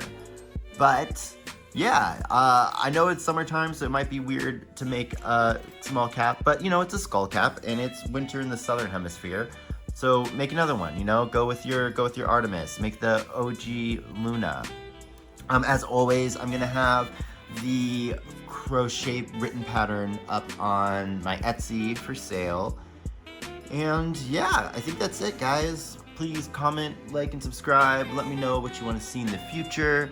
I really like doing these crochet alongs. They're a little bit more involved and they take a little bit more work, but I think it's really fun to kind of share the creativity and incorporate the things that we've learned into a new piece. You know, we get to see all of our knowledge kind of go into a finished product, which is pretty neat, in my opinion. I don't know, academics or whatever. But yeah, like I said, comment, like, and subscribe. I will see you in the future. I think the next crochet along might also be cat related, but I don't know yet. We'll see what I feel like. But anyways, yeah, see you later, bye. Howdy y'all, I'm Cats, and today we're making a cat hat inspired by Sailor Moon. So we got Luna, we've got Artemis, fake fan over here is what we got.